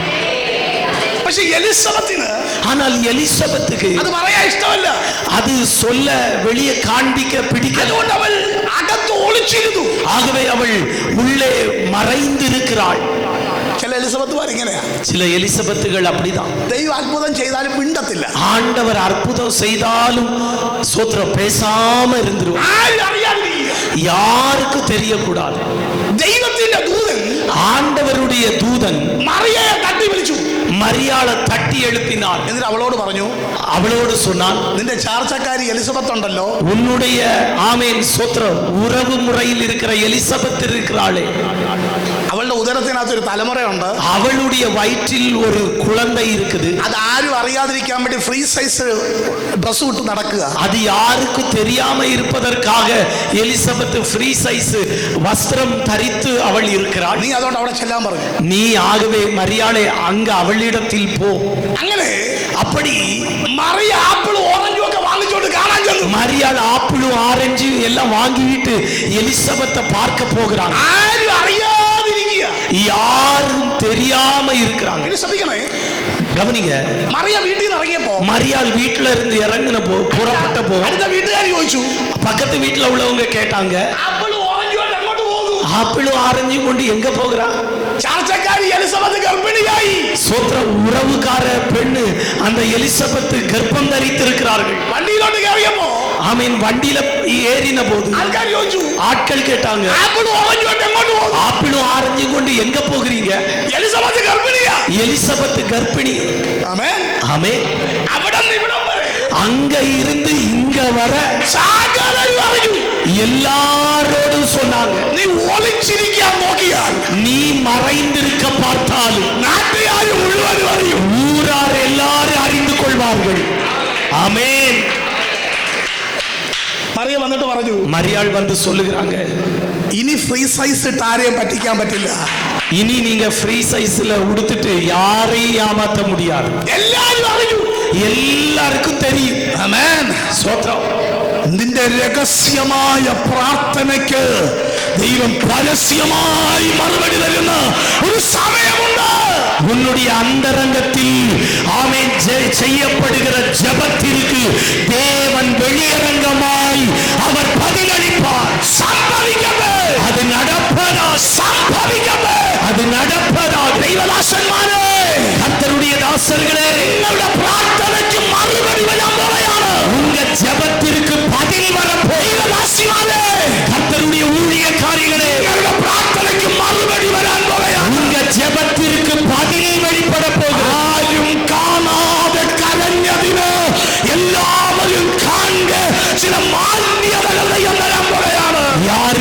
தெரியாமல் நீ அழுதாய், ஆனால் சகலரும் அறியத்தக்க காணத்தக்க என் தேவன் கனப்படுத்த போகிறார். സംഭവിക്കും യേശുവിൻ அது நடப்பதாக இயேசுவின் நாமத்தில். ഹല്ലേലൂയ. ஆமென். ഇനി ശ്രദ്ധിക്കണേ, கவனிங்க, എന്തിനാ ദൈവം എല്ലാരെയും അറിയിച്ചത്? ஏன் ஆண்டவர் எல்லாருக்கும் அறிவித்தார்? നാട്ടുകാർ മുഴുവനും പറയുന്നു, ஊரார் எல்லாரும் சொல்றாங்க, സക്കറിയാവ് ഇപ്പോ മഹാപുരോഹിതനായി. சகரியா இப்போது பிரதான ஆசாரியனானா. നമ്മുടെ ആൾക്കാർക്ക് ഒരു കുഴപ്പമുണ്ട്. நம்ம ஆட்களுக்கு ஒரு பிரச்சனை உண்டு. ഒരു നല്ല കാര്യം വന്നാലും ஒரு நல்ல காரியம் வந்தாலும் അവരുടെ ബുദ്ധിമുട്ടിനെ കുത്തിയ പറയൂ. அவர்களுடைய கஷ்டத்தை குத்தி பேசுவாங்க. ആമേൻ. ஆமென். മഹാപുരോഹിതനായി. பிரதான ஆசாரியனானார். മഹാപുരോഹിതനായാൽ എന്താ? பிரதான ஆசாரியனாய் மாறினால் என்ன? ഇനി ആ കസേരയിൽ ഇരിക്കാൻ ഒരാളില്ലല്ലോ. இனி அவருக்கு பதவியில வருவதற்கு வேற யாரும் இல்லையே. Praise the Lord. ஸ்தோத்திரம்.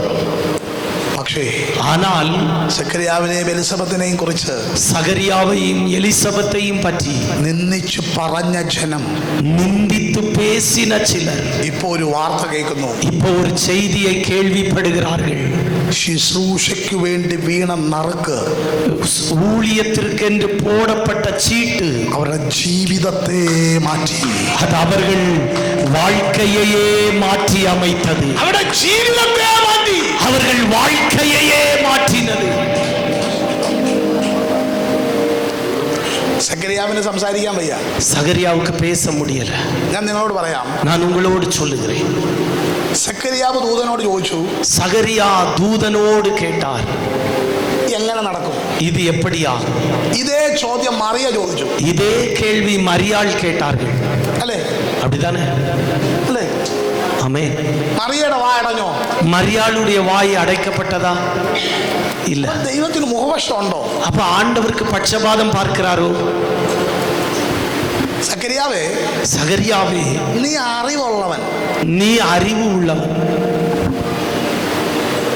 ഈ പെങ്കൊച്ച്, இந்த மரியாள் என்கிற இந்த சிறு பெண், അവൻ അറിവില്ല. அவள் அவ்வளவு அறிவு உள்ளவள் அல்ல. അവൾ ചെറിയ കുട്ടി. அவள் சின்ன வாலிப பிள்ளை. അറിവുള്ള നീ அறிவு உள்ள நீ ഇത് ചോദിച്ചാൽ, ஆமீன், இது கேட்டால், കർത്താവ് സിബിട്ടു.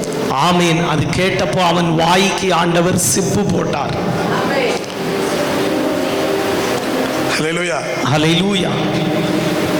വീട്ടിൽ വന്നു. வீட்டிற்கு வந்தான். ഈ എലിസബത്ത് எலிசபெத்து ഒരു വർഷം കഴിഞ്ഞിട്ട് ഭർത്താവിനെ കാണുക. ஒரு வருஷம் கடந்து தன்னுடைய கணவனை பார்க்கிறாள். നിങ്ങളുടെ ഭർത്താവ് ഒരു വർഷം കഴിഞ്ഞ് വീട്ടിൽ വന്നാൽ, உங்க வீட்டுக்காரர் ஒரு வருஷம் கழிச்சு வீட்டுக்கு வந்தா,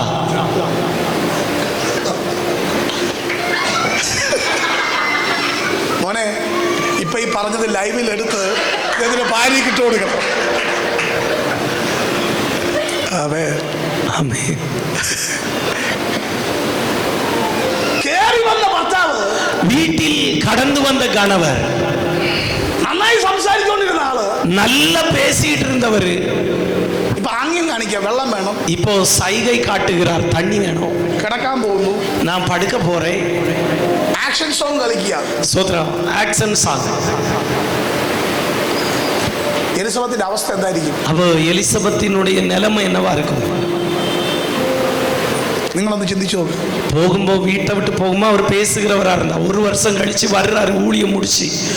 அப்ப இவர் வரும்போ ஆக்சன் பண்ணுகிறார், பேச முடியல. அப்ப அந்த மனைவி ஆகிய எலிசபெத்தினுடைய நிலைமை என்னவா இருக்கும்? யோசிச்சு பாருங்க. അവർ യോസിച്ചുകൊണ്ടിരുന്നോണ്ടാണ് മിണ്ടാത്തത്. ஓகே, ആമേൻ. சோத்ரம். കുഞ്ഞ് ജനിച്ചു, பிள்ளை பிறந்தது, എല്ലാവരും വന്നുകൂടി, எல்லாரும் கூடி வந்தார்கள். അവർ ചോദിച്ചു, அவங்க கேட்டாங்க, ഇവൻ ആരുടെ പേരിടണം? இவனுக்கு யாருடைய பெயர் வைக்கணும்? എലിസബത്തിന്റെ വീട്ടുകാർ പറഞ്ഞു, எலிசபெத்தினுடைய வீட்டார் சொன்னாங்க, ഞങ്ങളുടെ വീട്ടിലെ ആൾക്കാരുടെ പേര് വെക്കണം. எங்க குடும்பத்தில் உள்ளவர்களுடைய பெயர் வைக்கணும். സക്കറിയ സഖരിയാവിന്റെ വീട്ടുകാർ പറഞ്ഞു, சகரியாவின் குடும்பத்தார் சொன்னாங்க, ഞങ്ങളുടെ വീട്ടിലുള്ളവരുടെ പേര് വെക്കും. எங்க வீட்டாருடைய குடும்பத்தில் உள்ளவர்களுடைய பெயரை வைக்கணும். ചില പിള്ളേരുടെ കാര്യം ഘട്ടമാണ്. சில பிள்ளைகளுக்கு காரியம் கஷ்டம். காரணம் രണ്ട് കുടുംബത്തിലെയും ചത്തുപോയ ആൾക്കാരുടെ പേര് ഒരുമിച്ച് ചേർത്ത് പിള്ളേർക്ക് ഇട്ട് കൊടുക്കും. ரெண்டு குடும்பத்திலும் மரித்து போனவர்களுடைய பெயரை ஒன்னா சேர்த்து குழச்சி வச்சு கொடுப்பாங்க. അപ്പൻ പറഞ്ഞു, அப்பா சொன்னார், ഒരു സ്ലേറ്റ് കൊണ്ടുവരാൻ പറഞ്ഞു. ஒரு ஸ்லைட் கொண்டு வாருங்கன்னு சொன்னார். അതിലെഴുതി, அந்த ஸ்லைட்டில் அவர் எழுதினார் യോഹന്നാൻ. யோவான். ഉടനെ എല്ലാരും ചോദിച്ചു, உடனே எல்லாரும் கேட்டாங்க, ഇത് ആരുടെ പേരാ? இது யாருடைய பெயர்? നമ്മുടെ ഒന്നും കുടുംബത്തിൽ ഇങ്ങനെ ഒരു പേരില്ലല്ലോ. நம்முடைய யாருடைய குடும்பத்தில் இப்படி ஒரு பெயர் இல்லையே. ഒരുത്തന്റെയും കുടുംബത്തിലില്ലാത്തൊരു നന്മയ്ക്ക് വേണ്ടിയാണ് ഇത്രയും കാലം അവൻ കാത്തിരുന്നത്. ஒரு குடும்பத்திலும் இல்லாத நன்மைக்காக தான் இத்தனை காலம் அவன் காத்திருந்தான். നീ വെയിറ്റ് ചെയ്താൽ നിനക്ക് തരുന്ന അനുഗ്രഹം ഏറ്റവും ശ്രദ്ധമാണ്. நீ காத்திருந்தால் உனக்கு தருகிற ஆசீர்வாதம் மிகவும் விலையேற பெற்றது. ஆமென். എല്ലാരും പറഞ്ഞു, எல்லாரும் சொன்னாங்க, അപ്പനെ പോലെ മോനും ആരായി മാറും? அப்பாவை போல மகனும் யாராய் மாறுவான்? മഹാപുരോഹിതനാകും, பிரதான ஆசாரியராய் மாறுவான். പക്ഷേ ஆனால் യോഹന്നാന്റെ തലയിൽ ദൈവം എഴുതിയത്, யோவானுடைய தலையில் தேவன் எழுதினது പുരോഹിതൻ എന്നല്ല പ്രവാചകൻ എന്ന് എഴുതി. ஆமென். ஆசாரியன் என்று எழுதல, தீர்க்கதரிசி என்று எழுதினார். ഹല്ലേലൂയ. ஹல்லேலூயா. പുരോഹിതൻ, ஆசாரியன் ജനത്തിനു വേണ്ടി ശുശ്രൂഷിക്കുന്നവൻ, ஜனங்களுக்காக ஊழியம் செய்கிறவன். പ്രവാചകൻ, தீர்க்கதரிசியோ ദൈവത്തിനു വേണ്ടി സംസാരിക്കുന്നവൻ, கர்த்தருக்காக பேசுகிறவன். അപ്പൻ, அப்பா ജനത്തിനു വേണ്ടി, ஜனங்களுக்காக ജനത്തിന്റെ ഇടയിൽ നിന്ന്, ஜனங்களுக்கு நடுவில் நின்று ദൈവത്തിന് മുമ്പിൽ ശുശ്രൂഷിക്കുമ്പോൾ, தேவனோடு பேசின போது മകനോ ദൈവത്തിനു വേണ്ടി ദൈവത്തിന്റെ അടുക്കൽ നിന്ന് ജനത്തോട് സംസാരിക്കാൻ തുടങ്ങി. ஆமென். தேவனுக்காக தேவனிடத்தில் நின்று ஜனங்களோடு பேசுகிறார். നീ കാത്തിരുന്നാൽ നിനക്ക് തരുന്ന അനുഗ്രഹം ചെറുതല്ല, ശ്രേഷ്ഠമാണ്. உனக்கு தரப்படுகிற ஆசீர்வாதம் அது சாதாரணமானதல்ல, அது விலையேற பெற்றது. പരിശുദ്ധാത്മാവിനോട് പറയുന്നു, பரிசுத்த ஆவியானவர் சொல்லுகிறார், വിലയുള്ള അനുഗ്രഹങ്ങൾ ദൈവം കൈമാറാൻ പോകും. சில விலையேற பெற்ற ஆசீர்வாதங்களை தேவன் கைகளில் பகிர்ந்தளிக்க ആത്മാവിൽ പ്രാർത്ഥിക്കാമോ? சில நிமிடங்கள் ஆவியில் ஜெபியுங்க. ചില മിനിറ്റുകൾ ആത്മാവിൽ പ്രാർത്ഥിച്ചു. சில நிமிடங்கள் ஆவியில் ஜெபி. ദൈവത്തിന്റെ മഹത്വം വെളിപ്പെടാൻ പോവുകയാണ്. தேவனுடைய மகிமை வெளிப்பட போகிறது. புராண ஸ்தோத்திரம்ப்பா, உம்மை நாங்கள் மகிமைப்படுத்துகிறோம். கை உயர்த்தி இந்த 2 நாளும் ஆண்டவர் சபையை உயிர்ப்பித்து கொண்டிருக்கிற அப்படின்னா ஹல்லேலூயா. என்ன ஒரு 5 நிமிஷத்தில் நம்ம கூட்டத்தை முடிச்சிருவோம். கொஞ்சம் நீங்கள் எல்லாரும் பொறுமையாக இருந்து நம்ம ஆண்டவருக்கு மகிமை செலுத்த போகிறோம். இந்த 2 நாளும் கர்த்தர் சபையை உயிர்ப்பித்தாரா, கட்டினாரா, வேரூன்ற பண்ணினாரா? சபை பலப்படுத்தப்படுகிறது. அந்த நாட்கள் ஆண்டவர் பேசினார்ல, கர்த்தர் சொல்லிய காரியம் நிறைவேறுவதற்காக கர்த்தருடைய கரம் இஸ்ரவேல் ஜனத்தை ஒருமுகப்படுத்தியதா. இன்றைக்கு கர்த்தர் 2 நாளும் பலமாய் சபையில செயல்பட்டு சபையை ஒரே காரியத்துக்கு கர்த்தர் ஒருமுகப்படுத்தி கொண்டிருக்கிறார். ஆண்டவர் செய்த பலத்த கிரியை, இடைபடுதல், வெளிப்பாடுகள், வார்த்தைகள், அவருடைய கரத்தின் கிரியைகள், பரிசுத்த ஆவியின் வல்லமை, வார்த்தை வல்லமைகளுக்காக நல்ல உள்ளத்தின் ஆழத்திலிருந்து கர்த்தரை மகிமைப்படுத்துவோம்.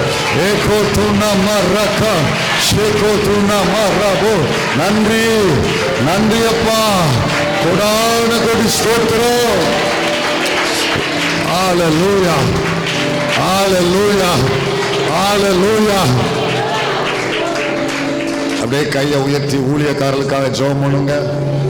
பாஸ்டர் ஏபி தாமஸ் அவருக்காக, அவருடைய ஃபேமிலி, பாசமா பிள்ளைங்க, அந்த சபை ஊழியம், அவர் அலைந்து திரிகிற பிரயாணப்பட்டு போகிற எல்லா ஊழியங்களையும் கர்த்தர் ஆசீர்வதிக்கும்படி ஜெபம் பண்றீங்களா? ஹல்லேலூயா. அவர்கள் ஆண்டவர் ஆசீர்வதிப்பாராக. அவர்கள் மேல தேவ கரம் கிருபை இருக்கட்டும். நன்றி அப்பா, நன்றி அப்பா. அவர்களை ஆசீர்வதியும், ஆசீர்வதியும். உங்க கரம் கூட இருக்கட்டும். போகிற இடமெல்லாம் அல்லேலூயா, அந்த நதி போகிற இடமெல்லாம் ஆரோக்கியம் உண்டு என்று நாங்கள் எசேக்கியேல வாசிக்கிறோமே. அவருக்குள் நீர் ஜீவ ஊற்றாய் பொங்குகிற அந்த நதி. அவர் அந்த உரை தாசன் எங்கெங்கெல்லாம் போகிறாங்களோ அல்லேலூயா, இலைகள் மருந்தாகட்டும், இலைகள் மருந்து ஆவதற்காய் ஸ்தோத்திரம். ஆமே, ஆரோக்கியம் உண்டாவதற்காய் ஸ்தோத்திரம், ஆவிக்குரிய ஆரோக்கியம் உண்டாவதற்காய் ஸ்தோத்திரம். கர்த்தர் தொடர்ந்து பயன்படுத்தும். பாஸ்டர் சுதாகருக்காக ஜெபம் பண்ணுங்க. அவர்கள் மேல் ஆண்டவருடைய கரை இருந்து குடும்பத்தை கர்த்தர் பலப்படுத்த, ஊழியங்களை ஆண்டவர் இன்னும் பலமாய் கட்டி எழுப்ப. ஹல்லேலூயா. கர்த்தரின் கரம் சின்னவன் ஆயிரமும் சிறியவன் பலத்த ஜாதியும் ஆவான் என்று சொன்ன வார்த்தையின்படி அந்த பட்டணத்தில் கர்த்தர் பலத்திருக்க செய்வதற்காக ஸ்தோத்திரம். பிரவீன் அண்ணனுக்காக ஜெபம் பண்ணுவோம். பாஸ்டருக்காக, ஃபேமிலி, குடும்பம், சபை எல்லாவற்றையும் கர்த்தருடைய கரத்தில் நம்ம அர்ப்பணிச்சு ஜெபம் பண்ணுவோம். ஹல்லேலூயா. நன்றி ஆண்டவரே, நன்றி ஆண்டவரே. என் கரம் அவனோடு உறுதியாய் இருக்கும் என்று சொன்ன வார்த்தையின்படி அவனை உறுதியாய் கடாவுவேன். இனி பிடுங்கப்படுவது இல்லை, ஒருவனும் உனக்கு எதிராக எதிர்த்து நிற்பது இல்லை. ஆண்டவருடைய கரம் அவனோடு இருப்பதற்காக ஸ்தோத்திரம். எல்லா துதி கன மகிமை யாவையும் எங்கள் தேவனாகிய கர்த்தர் ஒருவருக்கே நாங்கள் செலுத்துகிறோம். நீ பெருக நாங்கள் சிறுகிறோம். எங்களை தாழ்த்தி கொடுக்கிறோம். இயேசு கிறிஸ்துவின் நாமத்தில் ஜெபிக்கிறோம் எங்கள் நல்ல பிதாவே.